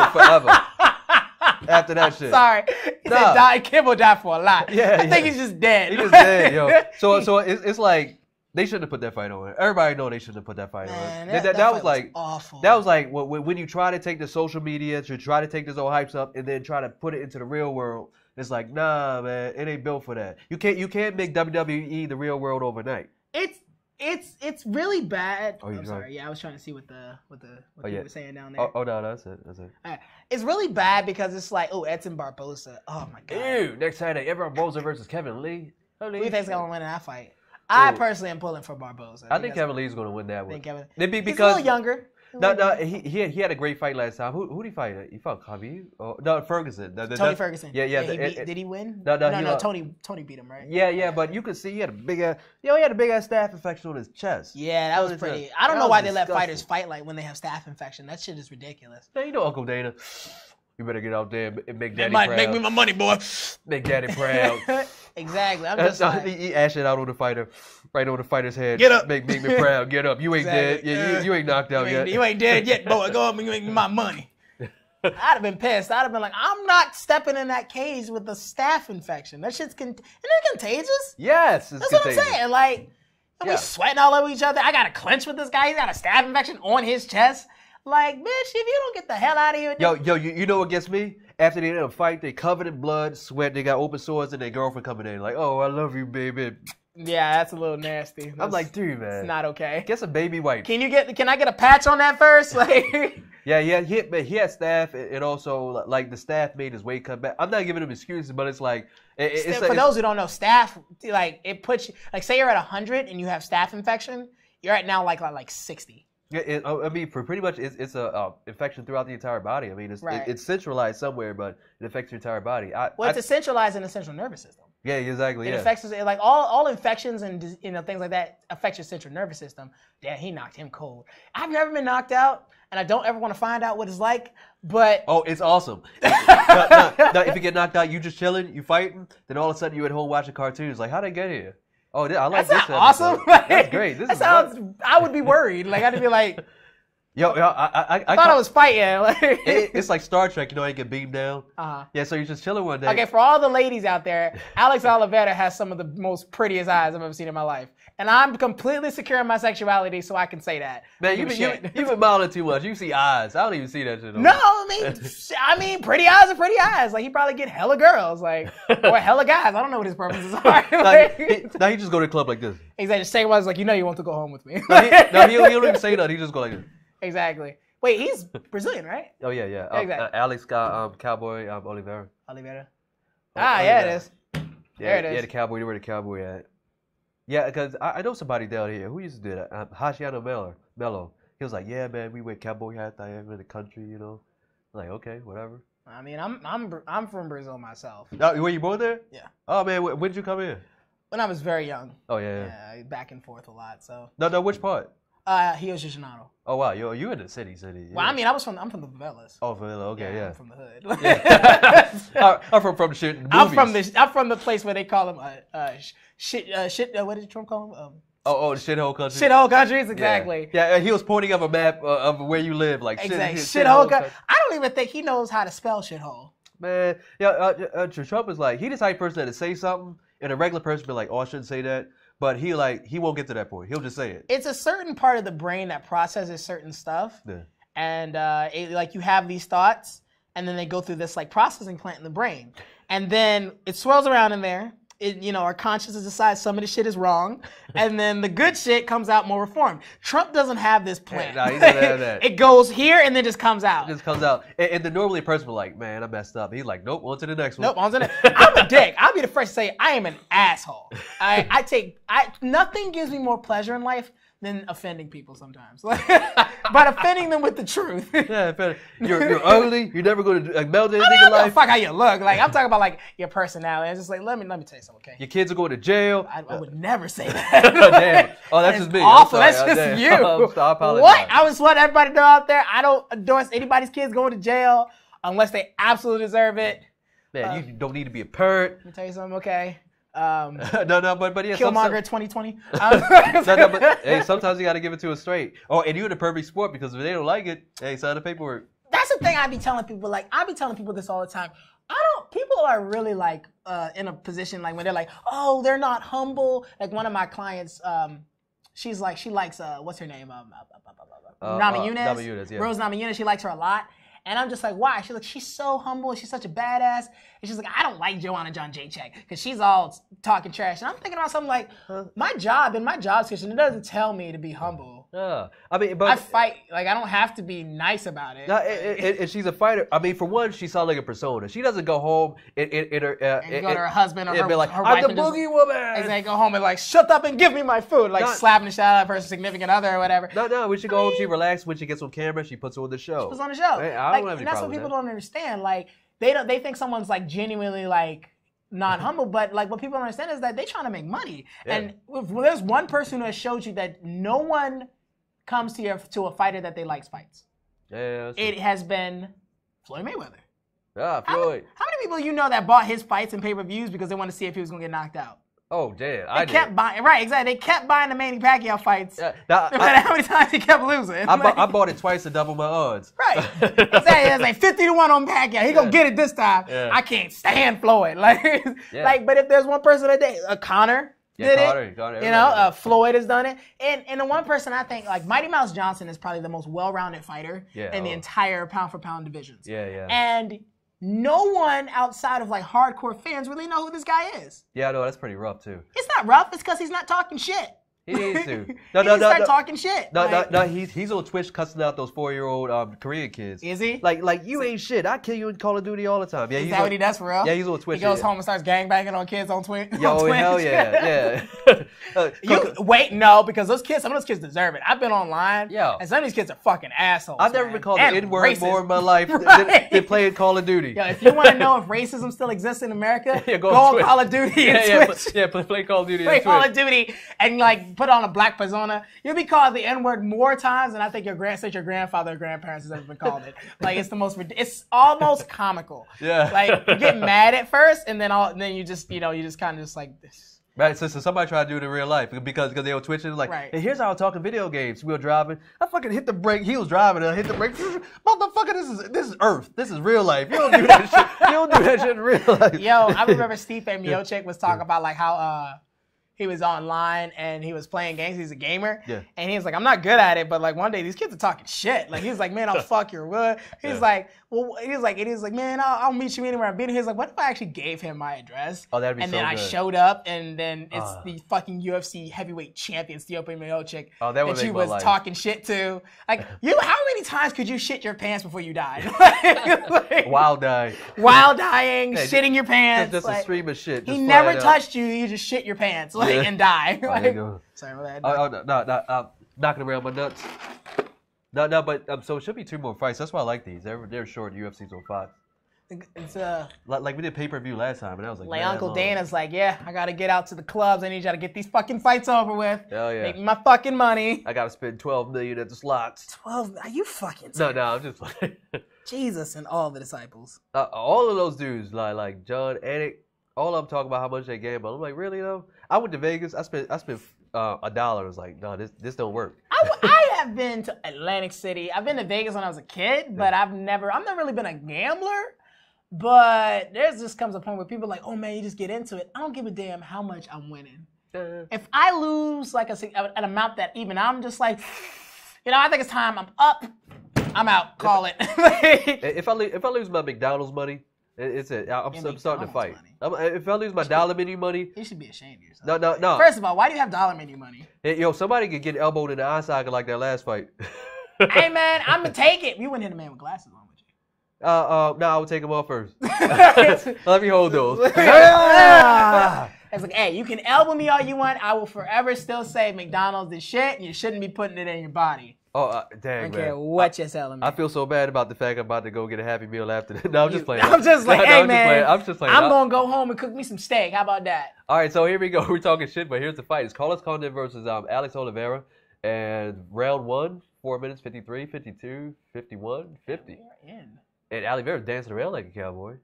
I'll say this. I want to root for Oliveira because he's from my home country. Yeah. But I really like Carlos Condit as a fighter because I know him better. Yeah. Carlos, he's a warrior. And man. Jesus Christ. I forget. How old is Carlos again? I'm not even sure. He's in his mid-30s. I know he's like at least 36. Yep. Oliveira is probably a little younger. Oliveira's showing a lot of dynamicism. He's switching stances. He's throwing a lot of kicks right inside. Oh, that was man. Well, the thing about it is you can be moving a lot and still be like getting hit, which is what's happening. Carlos is still landing shots even with all of Oliveira's movement. Well, Carlos has that tight style where he's not going to throw a strike unless he has the range to land. And everything, I like that. Yeah, everything he's throwing is landing. Yeah. That's why I like Carlos Condit because he's conservative. He doesn't throw too many like wild, but you see Oliveira, he's all over the place. Yeah. He's switching stances a lot. He's getting really low. It might work for him, but he's not like throwing many attacks back, which is bad because if you're not gonna knock him out, then you need to be scoring points. You know? I think that's what Condit is doing. He's in the point scoring business right now. Oliveira's just sort of just sowing his oats to try to make a statement early on. That high energy. He's like, oh man. That was just quick elevation. That was good. He had to clinch against the cage and just picked him up. That's early on when you have that explosiveness. So now we have Oliveira on top. Cradling a child. Yeah, I know. It's like he's in half guard, but he has an arm trapped, which is pretty good. He's half guard, but he has the arm trapped on the same side as the leg. He let it free. Now he's isolating the arm and the head. Should we do another demo? Yeah, if something cool comes out, we do a demo. Oh, thanks, Marco. Yeah. We're going to keep working on this. Like I said, if you guys see something that looks weird and you want us to demo it, let us know. Yeah, let us know if you see something on the fights and you want to know like how to escape from it. And thanks, Marco Camacho. Camacho. I hope I said that right. Camacho. Yeah. But if any of y'all see anything on here that it doesn't even just have to be grappling. It could be striking, a technique, or an escape, or in a defensive movement. We're pretty experienced and we can help you explain it. Give you some insight. Yeah, Oliveira is really trying to isolate that forearm, going for head and arm choke, which is like, I believe, the #2 submission in all of MMA. Of course, the rear naked choke is #1. I thought the Kimura was the 80% one. No, it was. I have to look up the stats again, but the head and arm choke is like up there. It's like one of the top ones. I don't think head and arm choke beats Kimura. Possibly, but I remember looking at the stats because I think it's like Kimura and armbar, the top submissions. Oh no, definitely rear naked choke is #1. It's definitely a head choke, a neck choke, an ear choke, or something like that. Yeah, and definitely like something with the arm, though. Yeah, because rear naked choke is up there. Guillotine in the beginning days of UFC, everybody's getting guillotine. Because if you were nobody knows shit. Yeah, if you were a wrestler that didn't know submissions, you were getting guillotine. This is particularly troublesome. He should be hitting his body. Yeah, but that was a nice scramble. Now Carlos Condit is on top. The one thing you don't see a lot of times, even with the top fighters, is like something that Buck taught, really emphasizing something that I just do strictly, because I've been in a lot of fights, not just like in the cage of the ring. But behind the back of something. In the streets. In the streets. In the streets. I've been in fight, but it's popping shots at the little areas. Like right here, you can while you're creating a scramble, right in the face, right to the body. Everyone's always so quick to like try to get the big movements while your hands back. The rib cage right there. Yeah, but that's the Khabib style. But that's what a lot of people are doing right now. Carlos Condit is on top. A lot of people want to get to that crucifix position where they can actually trap, isolate an arm with their arm or their leg, with the opposite arm, trap an arm, or use their knee to pin an arm. That way they have an open line to the face. But you don't need that, like you said. Khabib will find an inch and punch you. Because it's a game of inches, and which a lot of people are not doing these days. They're not finding the inch game. They're trying. Come on, Oliveira. Oliveira was looking good on the ground. Going for an escape against the cage, but Condit used that opportunity to get the back. We only have about 40 seconds left, so let's see if Carlos can block anything. He has an arm trap. Oliveira's doing the right thing, keeping the arm in his armpit. That's going to defend a lot of the. Sorry, I'm also strokes. Like. You streaming the stream? Yeah, I'm streaming the stream, man. We incepted? Inception out here. 20 seconds left. Oliveira is definitely trying to get out, but that body triangle against the cage, so that's like a rock in a hard place right there. I'm going to set this up in the back somewhat, folks. Carlos Condit has a rear naked? Yeah, no problem. I'll let you know. Only 10 seconds left. I don't think this is going to finish up. You don't think it's going to finish in that round? No, he's turning the rear naked into a face crank, which is something that I've seen recently that I do not like. And that's the end of the first round. I don't like it because it's good. And it hurts. He said it's good because it hurts. Yeah, a lot of people, they will do the rear naked choke. And if they can't get it, they will actually bring the arm across to the jaw and squeeze. You can actually break somebody's jaw. I've actually seen it happen. So can we demonstrate something that I really wanted to talk about? Yeah, okay. So we're going back to the scoreboards. All right. So we only have a couple seconds in the next round. I'm sorry. Yeah, let's do it. So for those of you who let's do this. So when I'm on the ground, one thing, if anybody's fighting, I want to emphasize this because this has validity here. So you're going to be on top of me. On top, yeah. So this has a lot of validity. So one thing is that if I'm in this position, and it doesn't even have to be in half guard, and he's got me down, one thing you have to remember is something you talk about Khabib. Little shots, throwing little shots, even while he's pounding you or something, like making like strikes to whatever. You can wrap up. But making sure you're keeping busy, hurting him, you can, I'm sorry, my apologies. No, you can shut into the face, but just trying to get away is not going to work. He's going to try to, hit you and stuff. So one thing I want to always stress to people is, getting the little shots in that you can, even when you're in a bad position, and then working from there, getting those little shots in is very important. So. All right, sounds good. No, that's a good tip. Yeah, I don't know why more fighters don't do it. Like, it's so crazy to me, Yeah, and we're back here at round 2 now. It's about 4:45, and Oliveira's already on top. Yeah, but that's the thing that's why Khabib is elite. Yeah. Because he has elite level wrestling, but that's not enough for him. It's not. You can't just grab somebody and take them down. He actually makes them pay for it. You have to hurt them. Yeah. You know, like, and we've already established that when you're fighting, like, the taking shots at the body, it will wind you. Yeah. And it's the same thing when I'm on the ground. Like, he's just, Carlos Condit, even as a veteran, is not taking advantage of those ribs. Like, those ribs are right there. But that's a compromised position. He's almost curled up against the cage. I know a lot of people nice up kick. Up kicks from Carlos Condit.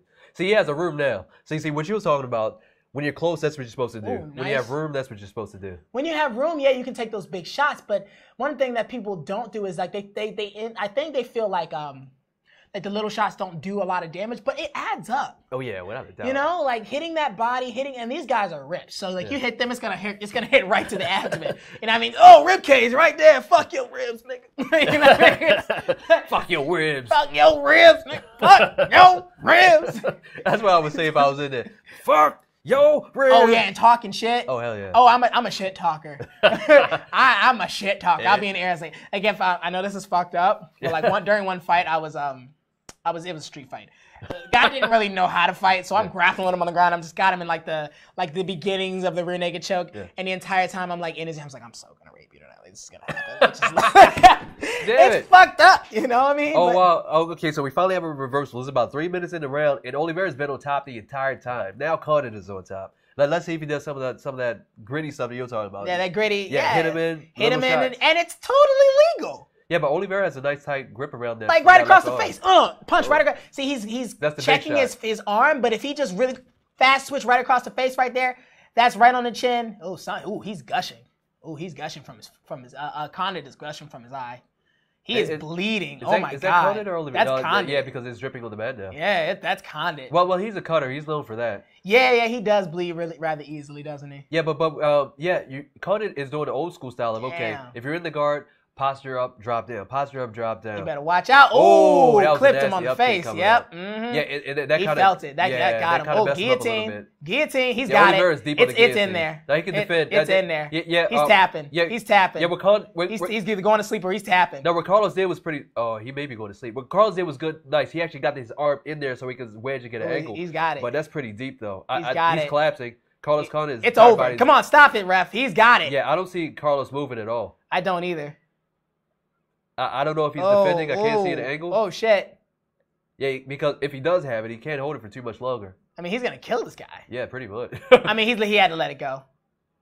No, Carlos is fighting. He's fighting. He's still present. See, he used that far arm to wedge there. He is bloody. Oh, he's tapping. It's over. It's over. I think that was accumulation. The choking in blood. The last it was starting to black out. Yeah, it was too much. Man, he is like I'm just gonna say Barboza. Oliveira has so much blood on him, and none of it is his. That is so crazy. And now it's time for him to go kiss his girlfriend. Exactly, his beautiful.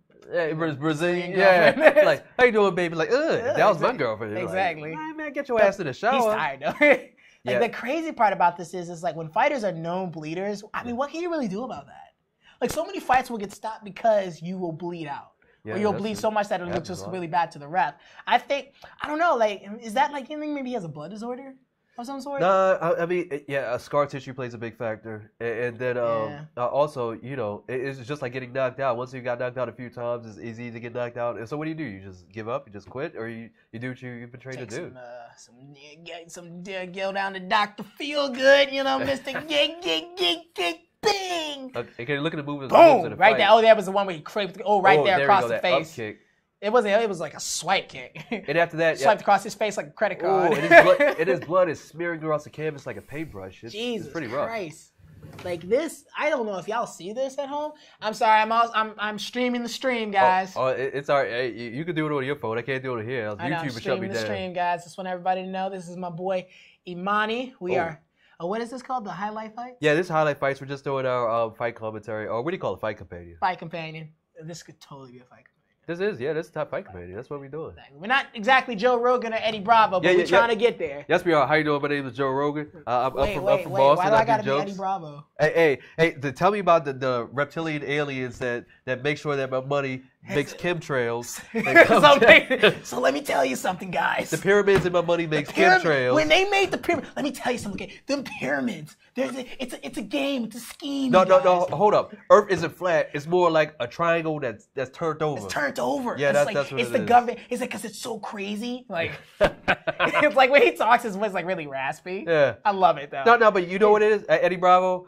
You know, I love the guy. But the thing about it is, he's kung fu crazy.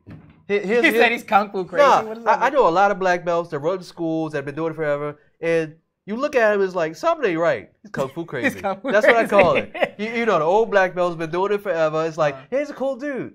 Something ain't right about him. Something ain't right about him. He's a little off. Yeah, kung fu crazy. It's like, especially. I've never heard about that. Oh yeah. Especially those old karate guys.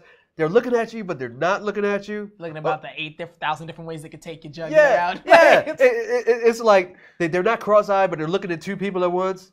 Kung fu crazy, I'm telling you. So every now and then you get those. So you got Eddie Bravo, he's kung fu crazy. All the black belts out here, kung fu crazy. No, black belts. Joe Rogan is he starting to approach that kung fu crazy level too? No. He's like one of those guys that's like, I'm a black belt. I fight. I do what I do, but that ain't my lane. I will say one thing. He talks a lot about his fucking diet.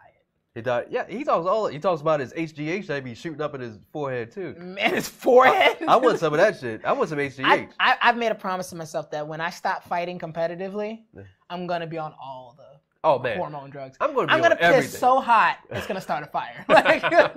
Yeah, man. I won't even be able to play Monopoly. He's like, what? You're on what? Hell no. Get the hell off my board. Performance enhancement drug everywhere. Yeah. Exactly. And of course, Oliveira won. Decision. Look at that smile. By submission. That's a smile that gets women pregnant. Hey, baby, you know what I am. Smile, you know what I splash do. the pearly whites with the cowboy hands. Like, yeah. You having my baby? Okay, cool. Who? You? Yeah, you're the one. Okay. Exactly. See you in 9 months. Exactly. He's gonna be a model. See you in 9 months. See you in 6. No, I mean, like, you just get off the bed like, okay, see you in 9 months. I'm dead. Break. Hey, good job, man. Break. Good job. Break. That shit is crazy. That's a dude. I wish I could hear what he's saying. All right, we're gonna listen in. Yeah, he's speaking in Portuguese. Oh, do you still know a little bit, or? I mean, it's my native language. Yeah, but I can't hear what he's saying. Like, no, but you know, some people they come in like, man, I don't know that shit. I mean, it's if you don't practice, you know. Or they speak the gringo version, you know. The gringo version. Yeah. He's like Rio de Janeiro. Yeah, exactly. Like when I tell Americans that, especially like white people and stuff, they be like, "Where are you from?" I'm like, Rio de Janeiro. Yeah, and they're like, "What?" What is that? What's that, Cuba? What's that, Cuba? What is Cuba? Is that Cuban? What is that? It's like, no. And I'd be like, Rio de Janeiro. That sounds right. I know that place. Like, fuck out of here. Yeah, that's the American Brazil. It's the American Brazil. That's what I know. You know one thing I do hate, I will say this, I'm going to plug this in shamelessly. If you go to Brazil, stop talking about you want to go to Brazil for the women. Okay, our country is way more than just the beautiful women, okay? God damn it. Hey, I don't mind the American women. We have specialized the miracle of breast implants. We're number one. I think we're number one. Oh, damn it! You can't have everything in Brazil. I mean, they take everything. You know what? Most of your fruits and vegetables and meats we comes from that country, right? Yeah, I know. Shit. No, I want to go to Brazil because as a fighter, you have to make the pilgrimage to the motherland. Everybody goes to Brazil. Wait. Is it the pilgrimage to the motherland for jiu-jitsu? But then if you're into fighting, you got to love jiu-jitsu and you got to go to Brazil. And you got to go to Brazil, you got to go to Thailand. Got to go to Brazil. What about China? What about Japan? Man, I don't even know. We just watched the karate person. No, but that's where I want to go. Brazil, Thailand, and Japan. But I'll be out of my fighting days just to document, you know. That's the triumph for the fighter pilgrimage. You got to go to Brazil, they go to Japan. Just make that trip around the world. Yeah, Thailand, go to Thailand. You know what place I really want to go see, like fighters and stuff? What's that? Saudi Arabia. Oh, Saudi Arabia? They have some, like, this organization called the GFC. Yeah.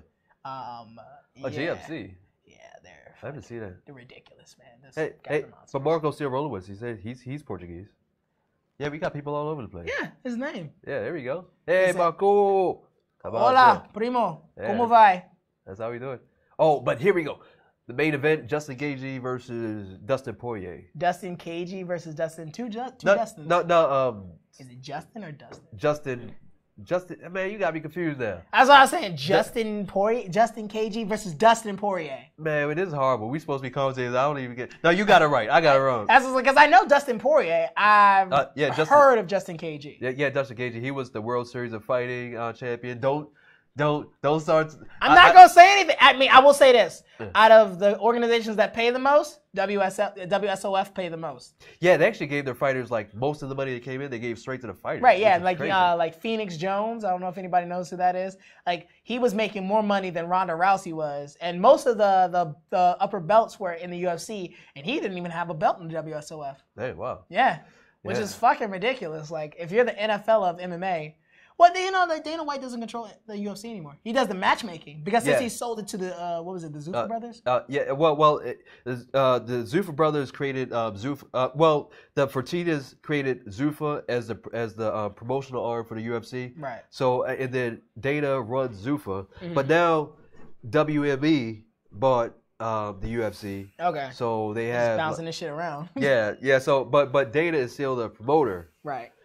Which is crazy, but because he's so good at it. But he's so good at it. Like he's a matchmaking god. Like it's all he knows. He's a smart guy, but he's not smart enough to change careers. Yeah, to be an engineer right quick. Why should he have to? Exactly. Like, he doesn't have to. Like the man makes bank out the ass. but here's my argument. Everybody says he doesn't pay his fighters, which he doesn't. He doesn't. He doesn't pay them what they're worth.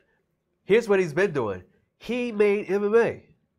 Did he though? Because Brazil had Vale Tudo way before. Hey, I didn't say he made MMA what it is. They had Vale Tudo, they had shoot fighting. They but had pancreation games. They had Pride. They had Pride, but Pride, that's the other one. That's what Pride, they fucked themselves over. Yeah, but you had the Yakuza and all that shit. Pride was like, you know what? I don't give a fuck. It's in your contract. Take the steroids. Yeah, take the steroids. You get a gift basket with steroids, gift bag, with flowers and steroids. Is this clenbuterol? Like, I'm not supposed to know. We want you on all the drugs. Okay? We want you to be a fucking animal. It's just a roll of needles and a big red bow tie like it's a new car or something like that. Right, exactly. Yeah. No, but the Dana, all the money that the Fertittas and everybody spent was to build the sport. The TV show, the promotion, getting in new countries, getting the Reebok deal. So you're saying that it was more about the exposure. Yeah, it was more about the investment. Right. All the money that he makes was to actually make the sport what it is today.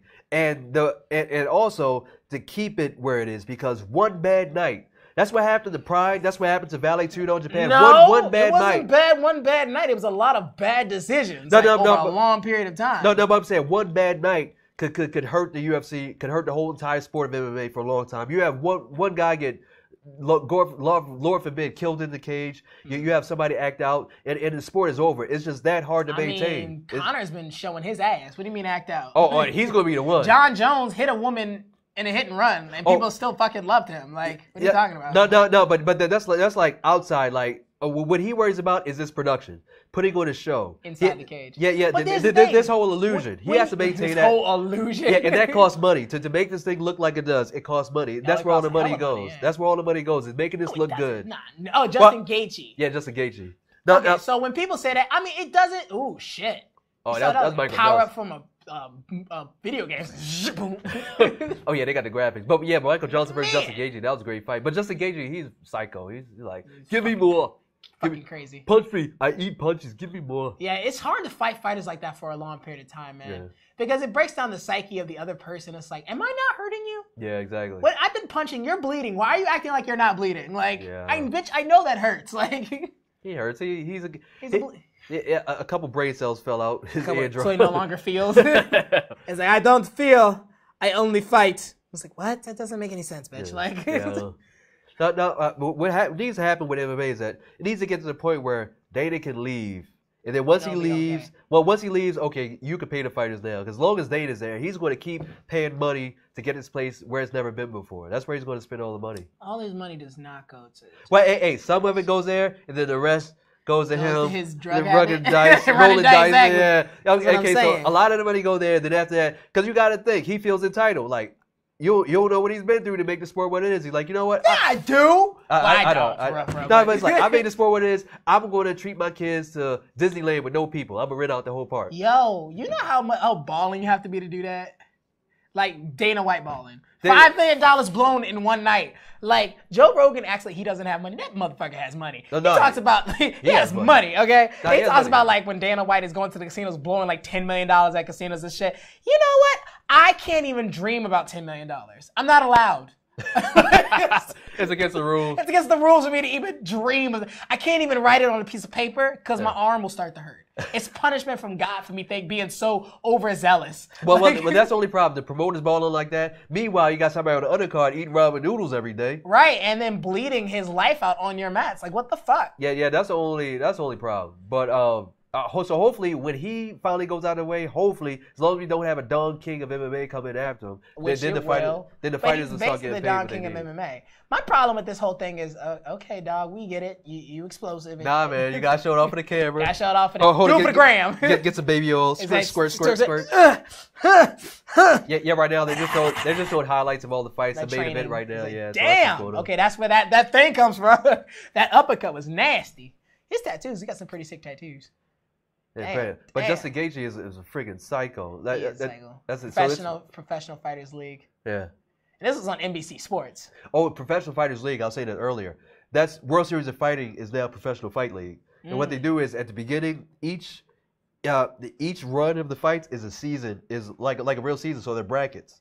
So it's like by the end of the season, you have your finals. Okay, let's say something. He loves doing backflips off of shit. Like, man, you better be lucky he don't land on his neck. Right. He didn't get fucked up. But you were saying about the brackets? Oh, yeah. So Professional Fight League is actually like a sports league. So you start the whole thing off in a bracket, and then you break it down, and then by the end, it's the finals. And so $1 million is already set aside for whoever wins the finals. That's just how Bellator was. Yeah, they have the tournaments too. So it's tournament bracket style. But do they fight multiple times in one night? No, that's the only thing. That's what I want. I want that. You want them to fight multiple times? You know how destroyed they would be after that? No. I want them to fight 1 round per fight. 1 round per fight, and then that's it? That's 1 round. I don't think that's a good idea. I think that's a great idea. You know what? I think the UFC need to go back the way it started with the new rules. With the new rules, like no time limits? No, time limit, 5 minutes, but only 1 round in tournament style.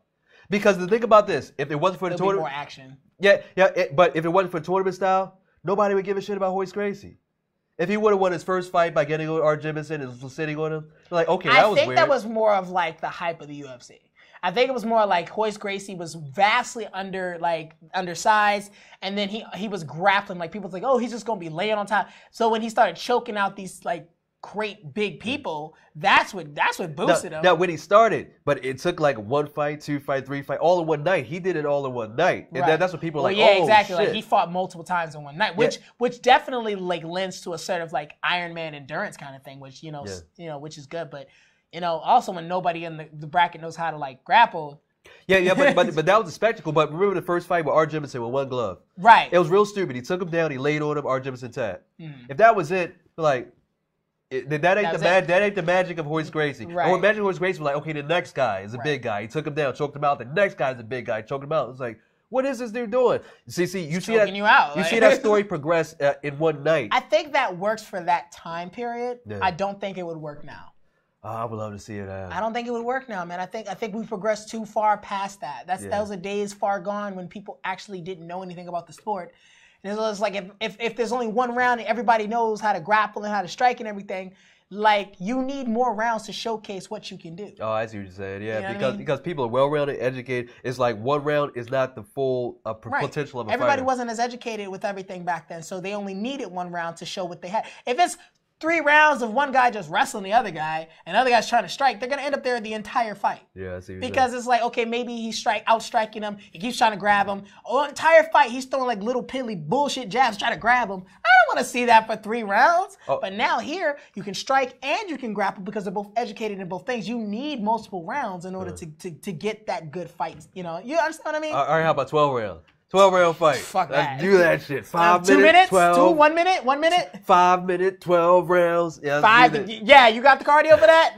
I'm telling you right now. HGH, motherfucker, legalize it. HGH, really? I don't want my balls shrinking yet. What is it? Mike, yeah, the Vettori fight was done. He lost. Oh, yeah, he lost. Oh, my God, Mike. It was awful. Yeah, it was pretty bad. He put up a good, he showed that heart. Like when fighters are like, this guy is smart and he's got heart.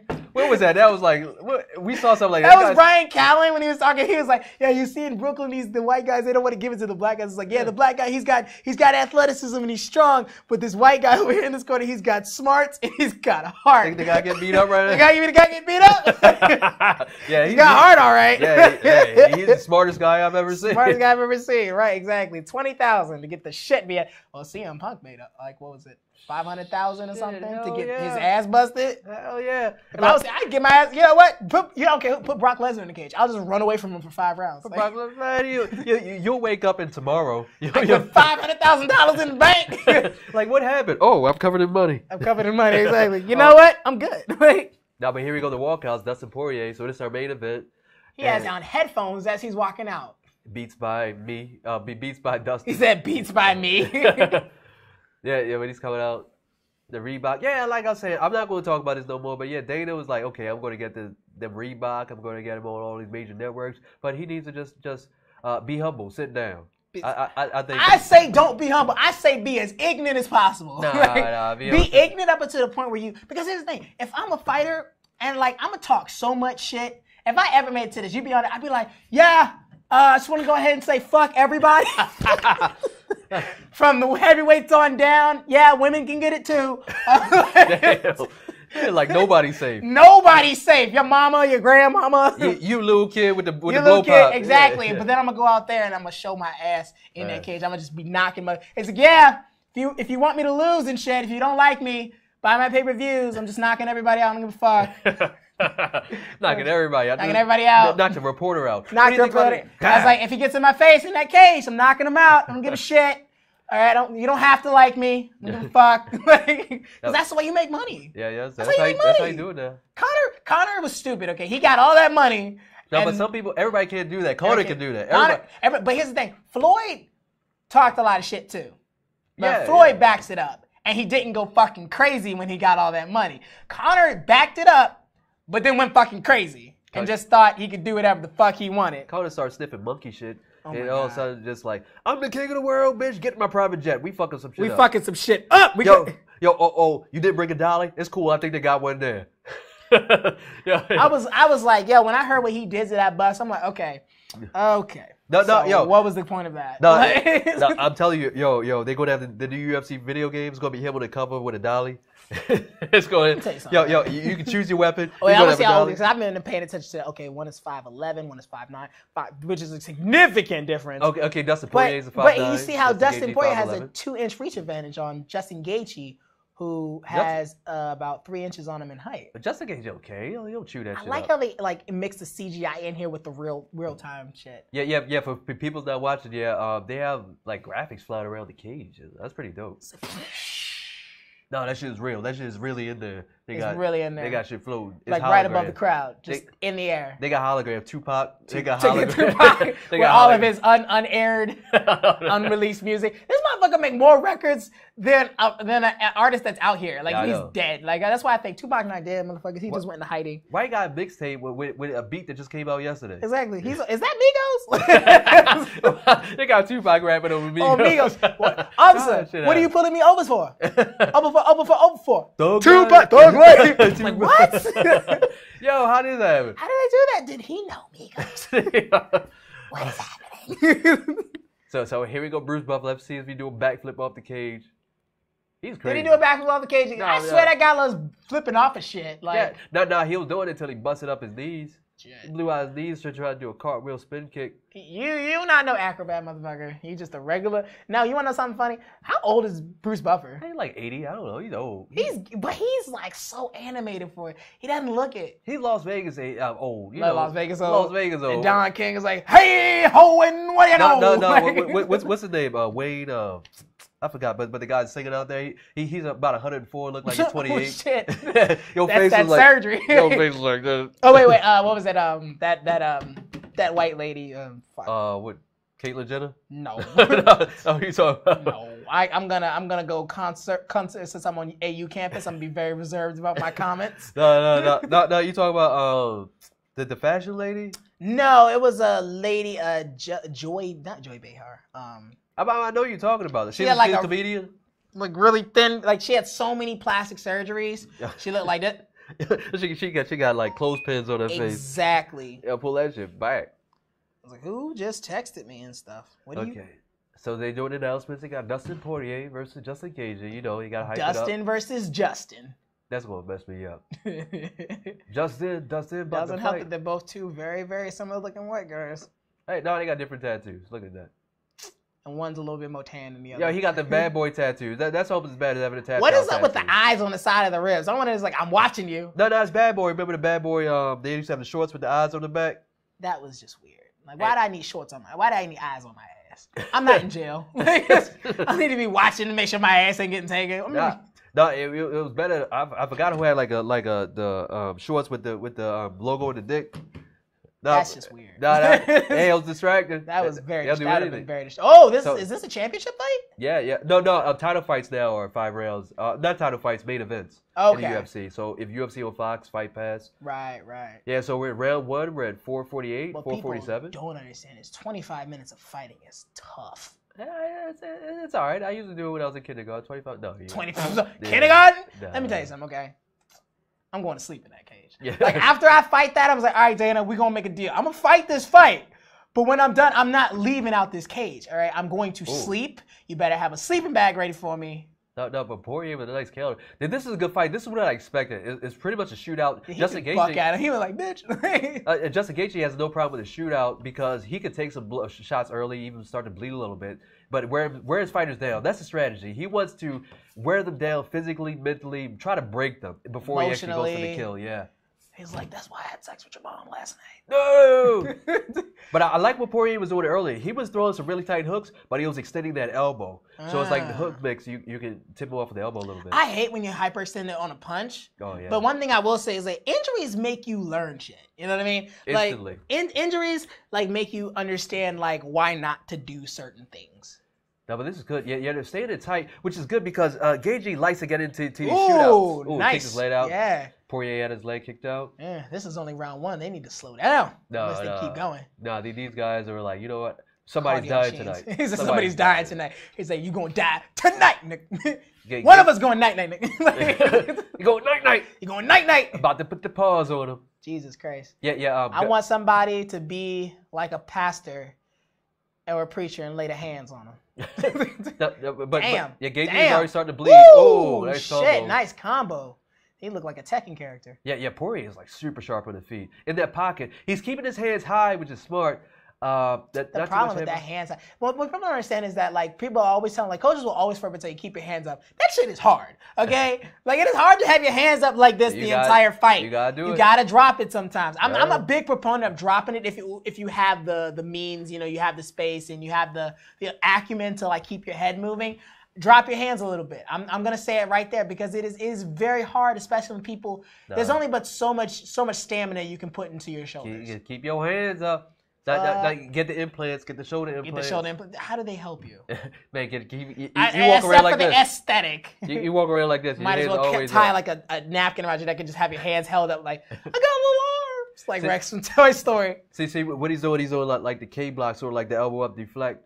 Yeah, Sure. I like the boxing kind of like, Floyd Mayweather, sometimes show. A lot of like Thai fighters, they don't do the whole Philly shell when you're doing Muay Thai. I actually am trying to work on a way to incorporate that into a more mainstream Muay Thai. Because I feel like in this kind of setup with these small gloves, it's very, very good to have that so you can slip past, you can do like, really good, little boom movements with the smaller gloves and stop dipping your head down like that, you piece of stupid. No, man. No, I like what Dustin is doing, man. He's like, okay, he gonna catch a flying knee. No, he's like doing surgery right now. He's so tight in the pocket with like pinpoint precision head movement, and he's countering going to the body. Oh, Dustin definitely has Gaethje up on the strikes on the head. Yeah, it's ridiculous. Woo!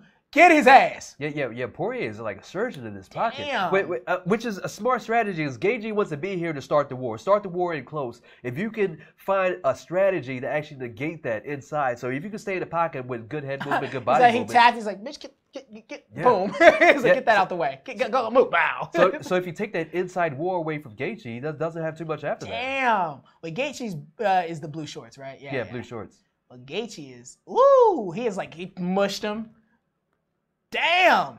Yeah, but that's what happened. They've been trading inside leg kicks to try to off-balance each other. Not too much those coming things off. hurt. They oh, suck. that was a nice body shot right there. Boom, nice head movement. He's big as fucking. I'm telling you, dude. One of these days, I'm gonna show why you don't dip your head down like that. I'm a smooth cold cock somebody with a jumping flying knee. Well, to tell that to Adesanya earlier, you said so that's what he was doing. Yeah. Well, I mean, that's what I was saying, but you know, Vettori wasn't taking it.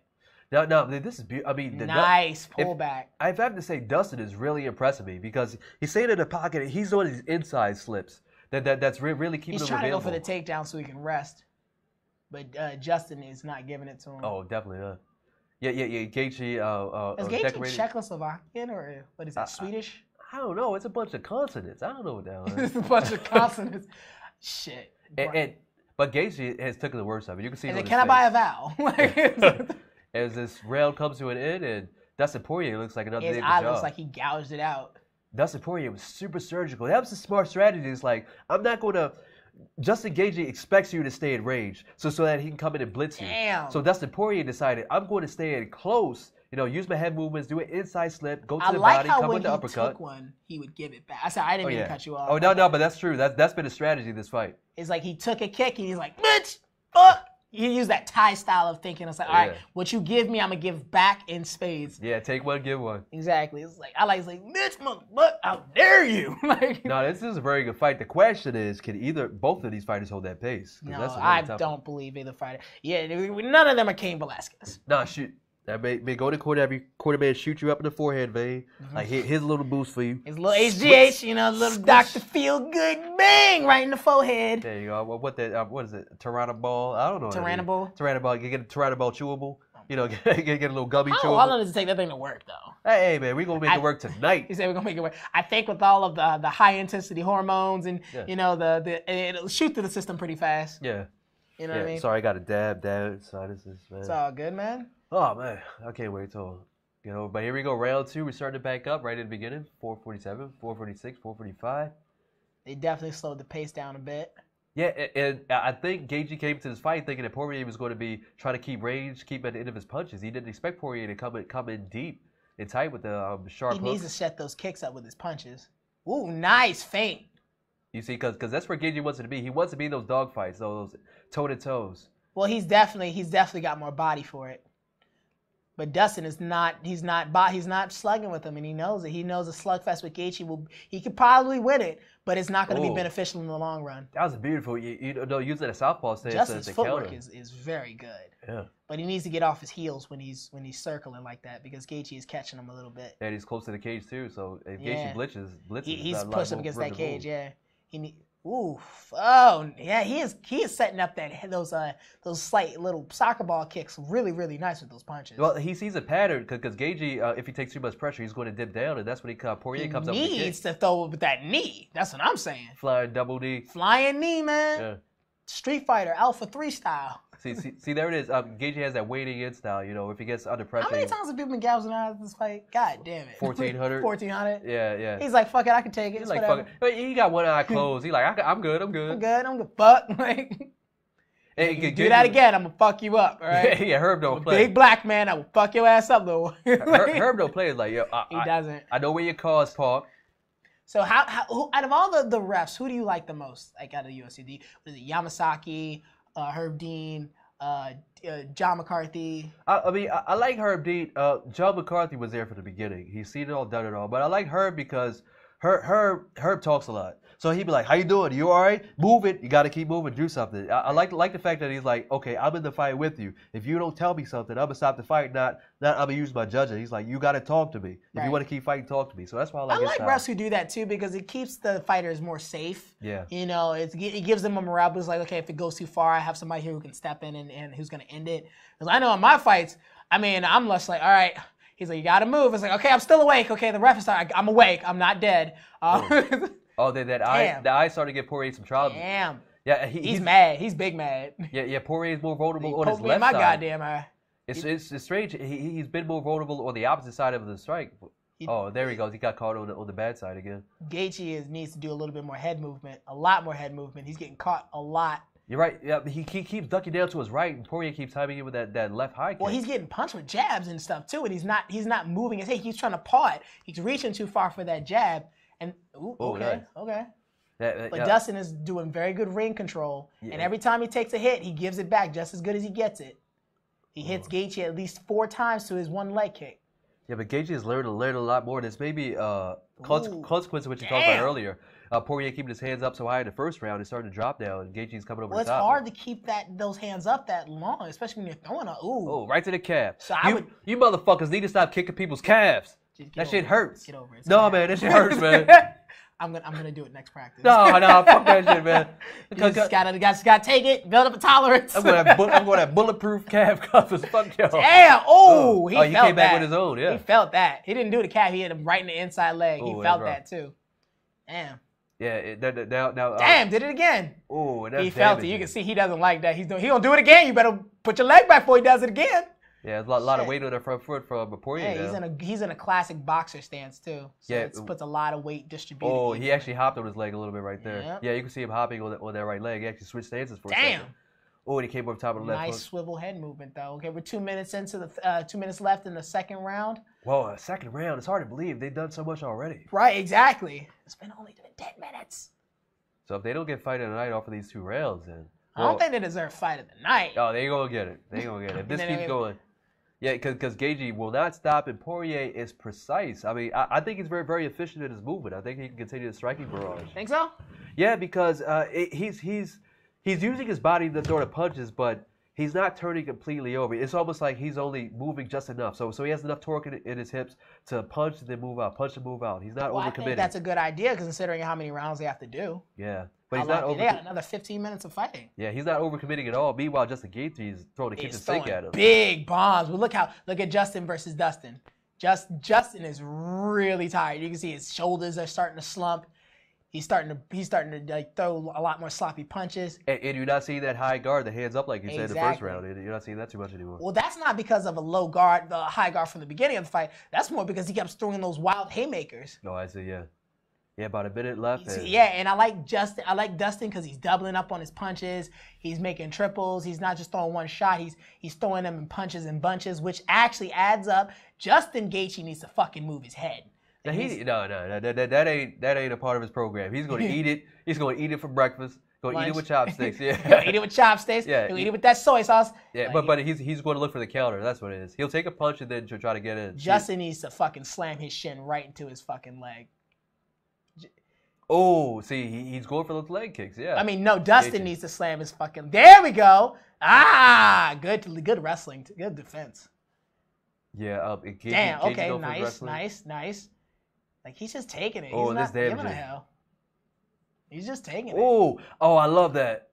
Yo, the kick. Woo! What the hell was that? Yeah, the round was coming to an end. He knew it was coming. And is Dustin all right? Yeah, Dustin was leaned over off of that. But yeah, that was Gaethje did something that I really, really love. I can actually show you right quick. Hey, show me. Yeah. I don't know. Was it the flip? Because if you're about to do that, warn me, please. Oh, no. He did a Dutch technique that I used to see a lot of Dutch fighters do. They will be in the clinch, like the Muay Thai clinch. Mm-hmm. And what he'll do, he'll turn you, and then he will do the low kick, bam, in from the clinch. And he did the same thing. He would turn, bam, low kick, and then when he came out, high kick. Wow. Yeah, so that's something that a lot of Dutch is, like a lot of the Flying Dutchmen, all that stuff. Oh, sorry about that. No, that was good. No, it was like because I wasn't expecting it. I like that because, again, like the clinch should be used for that. Yeah, exactly. In the clinch, you should be directing the person onto one side. And then what do you do from there? And then from here, I mean, it can go any kind of way. Yeah. Me personally, when a person's like, get me up, like we're up against the cage. Oh, up against. Like if we're up against the cage, one of the things I hate not seeing is this, boom. Oh yeah. Things like that where boom. Yeah. You know that classic Thai style. Yeah. Because everybody's trying to like get off the cage. If he's got me pressed up against the cage, I'm going to. Yeah. Off balance. I'm going to off balance. Boom. That does so much more damage, and it helps you in the clinch because, you might get taken down. Yeah, exactly. You give up the ability, but that's why I feel like a lot of these fighters need to work on more gymnastics. Oh, man. We were talking about that earlier with GSP. Leg stability. One of the reasons why GSP is so hard to take down is because of his ability to know his body in space. Yeah. That's one of the things I'm working on in my own training right now. Nice. Whatever the hell that was. So we're in round 3, about 445, 444, 443. Yeah, a lot of people, because, for a while, everybody was in the movement. They'll get movement coaches. Because that was what Connor was taught by Ido Portal. But I've always been one to say, like, when you know how your body is in space, and one of the things that gymnastics and, you know, body weight movements like TRX and, you know, things with kettlebells, they teach you how your body operates in space, you know, and I think that's more valuable to a fighter in terms of strength and conditioning training than like deadlifts and you know even like weighted squats and shit, you know. Especially for fighters, yeah. Especially for fighters, when I'm not deadlifting in a fight, I'm getting my leg taken from me. I gotta know how to be able to use my core. See, yes, something like that requires you to know exactly how your body moves in space. Wrestlers. Like, you see a wrestler, a really good collegiate wrestler, after a takedown, they separate, they get right back up. Yeah, it's almost like they bounce off the ground and they're right back up. Yeah. You know what I mean? They're on their back, they bounce, boom, and they're right back up. That's an awareness of body in space. Yeah. Like, I want to show something. Like, one of the things, I'm sorry. Oh, yeah, no problem, yeah. One of the things that, like, if he has my leg. Well, like yeah, if you have my leg for takedown.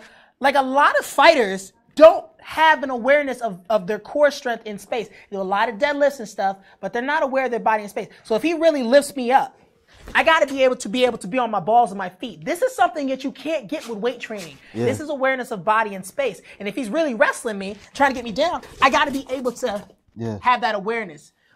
That awareness of body in space. And then another thing, if he tackles me to the ground, like we're to the boom and let me go, boom, that ability to get right back up is so important. You can't get that with anything but like TRX, all right, you know, body weight movements and stuff like that. All right, you got your commercial. You helped tip for the day. No, that was good. We need to hear that type of stuff. I'm sorry, my bad. Like that, I hate the fact that that's not more of a focus. Yeah, in fight training, you know what I mean? You know, a lot of people are old school, like, okay, we're just going to now we're gonna lift weights, we're gonna spar, you know, and then that's about it. That's about it. Lift weights, spar, it'd be easy. All right, so we're back to the fight. We're about halfway through the third round, and I'm guessing it's still even, but we're looking like Gaethje has him against the cage this time. And that's not gonna work. Yeah, but here we go. Halfway, I call these the hump rounds. Round 3. The hump rounds. It's just like hump day, you know. You get over this hump, and then usually this is where we get a nice little lull. Right.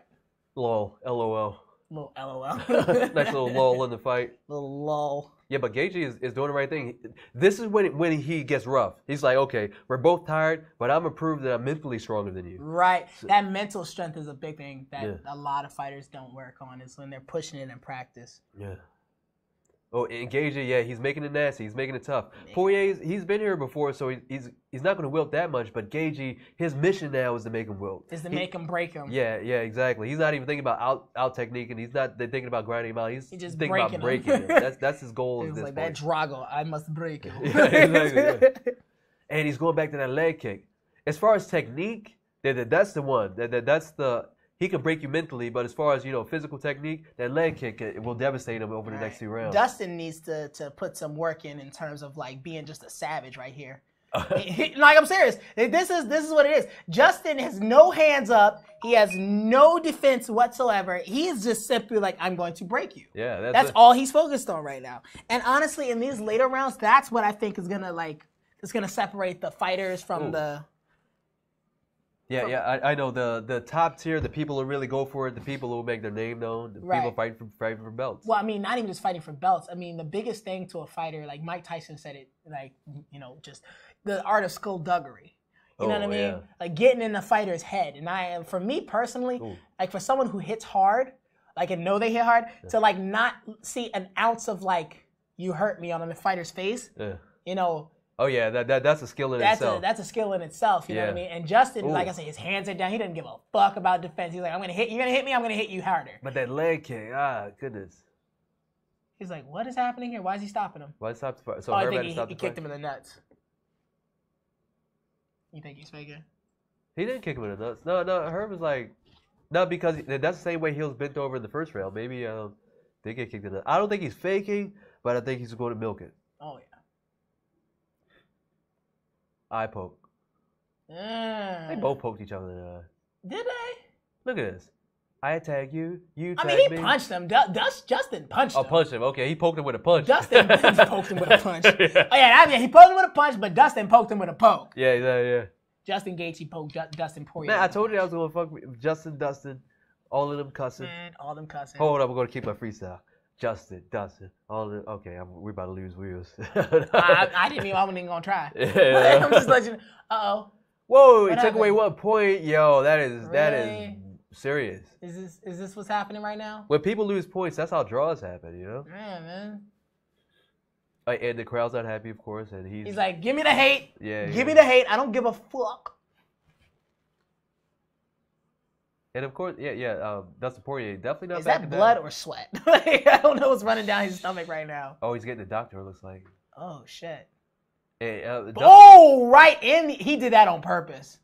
He did that on purpose. That was on purpose. Yeah, they're getting the doctor right now. They're looking at Dustin Poirier's That eye. was on purpose. The Dustin says, he wants to keep fighting. Of course, he doesn't want to stop fighting. He doesn't want to stop fighting, but I mean, motherfuckers, you can't see. You're not the blind man off the Chinese movies. Like, you will get that ass busted. Like, you're not Daredevil, bitch. Like, Zatoichi. he's like, your name not Matt Murdock. I could do that. I don't care how Italian you Are they going to stop the fight or keep going? I think they keep going. Yeah. But that eye poke was deliberate. That was so on purpose. No, it was accidental, sir. It was on purpose. It was that shit opened up as it got to his face. He had it closed and he opened it back up. Like, exactly, like gotcha, bitch. Yeah, there's only a couple seconds left, so you know they can just walk around and then his corner can go look at it. I was just looking at him, I was like, hey, and look, a little payback. Dustin Poirier got him with a little bit of payback. He's like, bitch, I'd have been like, fuck you. Really? Is this what we doing? This is what we doing. Hey, do it. Exactly. I was like, is this what we doing now? Okay. I see. So for those keeping track at home, Justin Gaethje lost a point for poking Dustin Poirier in the eye. On purpose. That shit was on purpose. Allegedly, and then and then the last few seconds around, Dustin Poirier was like, "Okay, guess what? Boop." Oh, he poked him too. He poked him at the end of the round. Like, boop. Okay, what do you think about a lot of these fighters' tattoos? Okay, I think they get a little ridiculous with this. Like, I'm just saying, a lot of these guys are fighting because they don't really do much else. They're trying to support their tattoo habits. Well, that too. But it's like you're not going to catch these guys like accounting at a firm. So it's like, fuck it. I'm going to. I mean, but what if they're like they want to go into business like like Floyd, shit. Hey man, you can get some foundation makeup, cover that shit up. Whatever. Oh, what do you think about Floyd versus CM Punk? Make that shit happen. That shit happen. Make that shit happen. Wait, who do you think would win that? Oh yeah. I think Floyd. Really? I think Floyd because he would give CM Punk $2 million. Like, hey CM, make it look good for a couple of minutes. Right, true. Yeah. I want my record to be undefeated. Yeah. Okay, I want it to stay undefeated whether I'm in boxing, MMA. What if he goes to like a jiu-jitsu match? No. See, this is the way Floyd is. He did his thing in the combat sports world. Then now he's just a promoter. And did he? Oh, he's rocked. He's rocked him. So it's the fourth round. Knees. Where are the fucking knees? So this is the fourth round. And Justin Poirier put it on. He already laid a hard shot. Christ. Justin Gaethje, he's like, he's going to sleep on his feet. He's going to sleep. Get him. Out. Get him. He's on the bike. He's rolling out. He's out. It's over. He can stop the fight. It's over. It's over. He stopped the fight. He's still grabbing it, trying to hold on, but that is it. He's talking shit like, yeah, that's my motherfucker. I'm going to go home and fuck my girl now. She going to get this testosterone. Like, oh, shit. That's the worst. I'm the worst. So there we go. And top of round 4 with about 4:40 in the round 4. Dustin Poirier knocks he's out like, yeah, baby. Justin You Gaethje. and your best friend about to get this. Hell yeah. It's like, baby, no, it's all right. I'm just going to go home. You go to your girlfriend's. What's your sister's number again? I'm dead. Like, I think we may have lost viewers. They said, okay, Marco retracted 2 statements. They're like, nah, I ain't going to talk about that. He was like, yeah, he was doing all this shit. That was a good fight. So moving to fight. So here we go to knockdown. Or is this the punch that started it all, baby? Boom. Bam, right there. He's like, he's on his feet. He's wobbling. He's wobbling. Oh, shit. He's on them ramen noodle legs. He's like, them Bambi legs, them newborn deer. Newborn deer. Tip drilling. Exactly. Just tip drilling. Sitting over there twerking. Justin Gaethje twerking in the corner. Over there twerking and shit. Twerk so many better than some bitches I seen. No, but he was hurt. But he was hurt bad, yeah. I mean, mental toughness can only last you long, but then you have something called muscle failure. You have something called your body gives out. Yeah, your chin gives out. Your equilibrium goes. No matter how strong it doesn't go, it's taken away from him. Yeah. He's like, bitch up. Like, that was a good rock, though. And you can clearly, he didn't keep his hands up. It was a precision strikes he throughout. Didn't move his head. But I think, you know what? It was that switch. You can be precise. You can do everything nice, but you have to take bring a little bit of viciousness to it. Got to hunt. Yeah, and then after you get his eye poked, I think that's what happens. Like, you know what? I got to hurt you. I can't beat you. I have to hurt you. And that's exactly what happened. There's a difference, too. Yeah, man. It's like... Yeah, it's like, I can hit you clean, I can hit you nice, I can do perfect technique, but eventually it's like, you know what, I'm going to fucking hurt you. Exactly. Eventually you're going to be like, I'm going to do something to you. That's the game that Justin Gaethje was playing. Like, Justin Gaethje was playing that psycho game. It's like, my hands are down. You can hit me, I don't care. Right in the face. Right in the face. I don't care what you do. You have to understand, you hit me, I hit you, it doesn't matter. Your Arnold is way better than mine. I don't know. You see, but I'm a good fighter. I be humble. I sit down. I sit down. I be humble. Sit down. Sit down. Get to the chopper. Dana White, stop gambling. Jesus Christ. Well, hey, is never gonna stop gambling. Hey, you know what? This was our broadcast. I mean, that's it. That was the last fight. That was it. That was the main event. Yeah, so thanks for joining. Thanks for everybody in the chat room. Thanks for the commentary. We'll do more demonstrations next time. If you want to see more, like and subscribe. This YouTube, this Highlight Fights, and go to highlightfights.com to see more. You can always catch my man Anthony, Ant-Man, boom, boom, boom, boom. Where can they find you? Because you're teaching people now, right? Oh, yeah. You can find me at, I changed my name, Anthony J. Rowland on Instagram. My Facebook, my Facebook is Anthony Jones Rowland. Yeah. Pretty simple. If you're looking for training, or if you're looking for, I do personal training. I do personal fitness. I do group fitness. I do group self-protection and group fitness. You can always hit me up on there. Sounds good, man. Yeah, and I'm Imani Mular. I'm taking care of this whole broadcast for Highlight Fights. Like I said, like and subscribe to Highlight Fights on YouTube. Also go like it on Facebook, Instagram, Twitter, Snapchat, Tinder. Tinder. Highlight Fights on Tinder. Like Highlight Fights on Tinder. Swipe right. Like long walks on the beach. Yeah. Commenting on bad fighting. Yeah. Or you can also follow me, Imani Mular. I train. I'm not really like a fighter. I had like a fight here and there, but it's like I train, so I do a lot of fitness stuff. Yeah.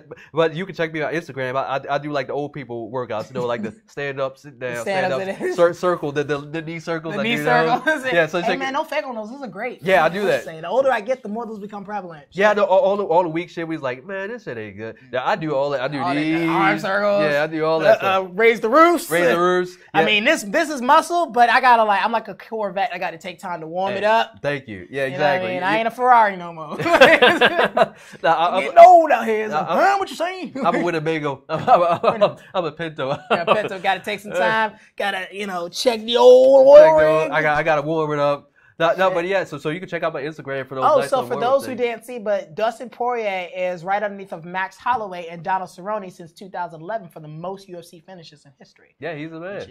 Which is pretty impressive. He's on his way, and I hope he gets there. Doing his fucking thing. All right, so thanks everybody for joining up. Stay tuned for next time. I'll shoot it up. Follow me on Facebook. You'll see next time we do this thing again. Peace. Stop. This thing again. Peace. Stop streaming. Okay, yeah.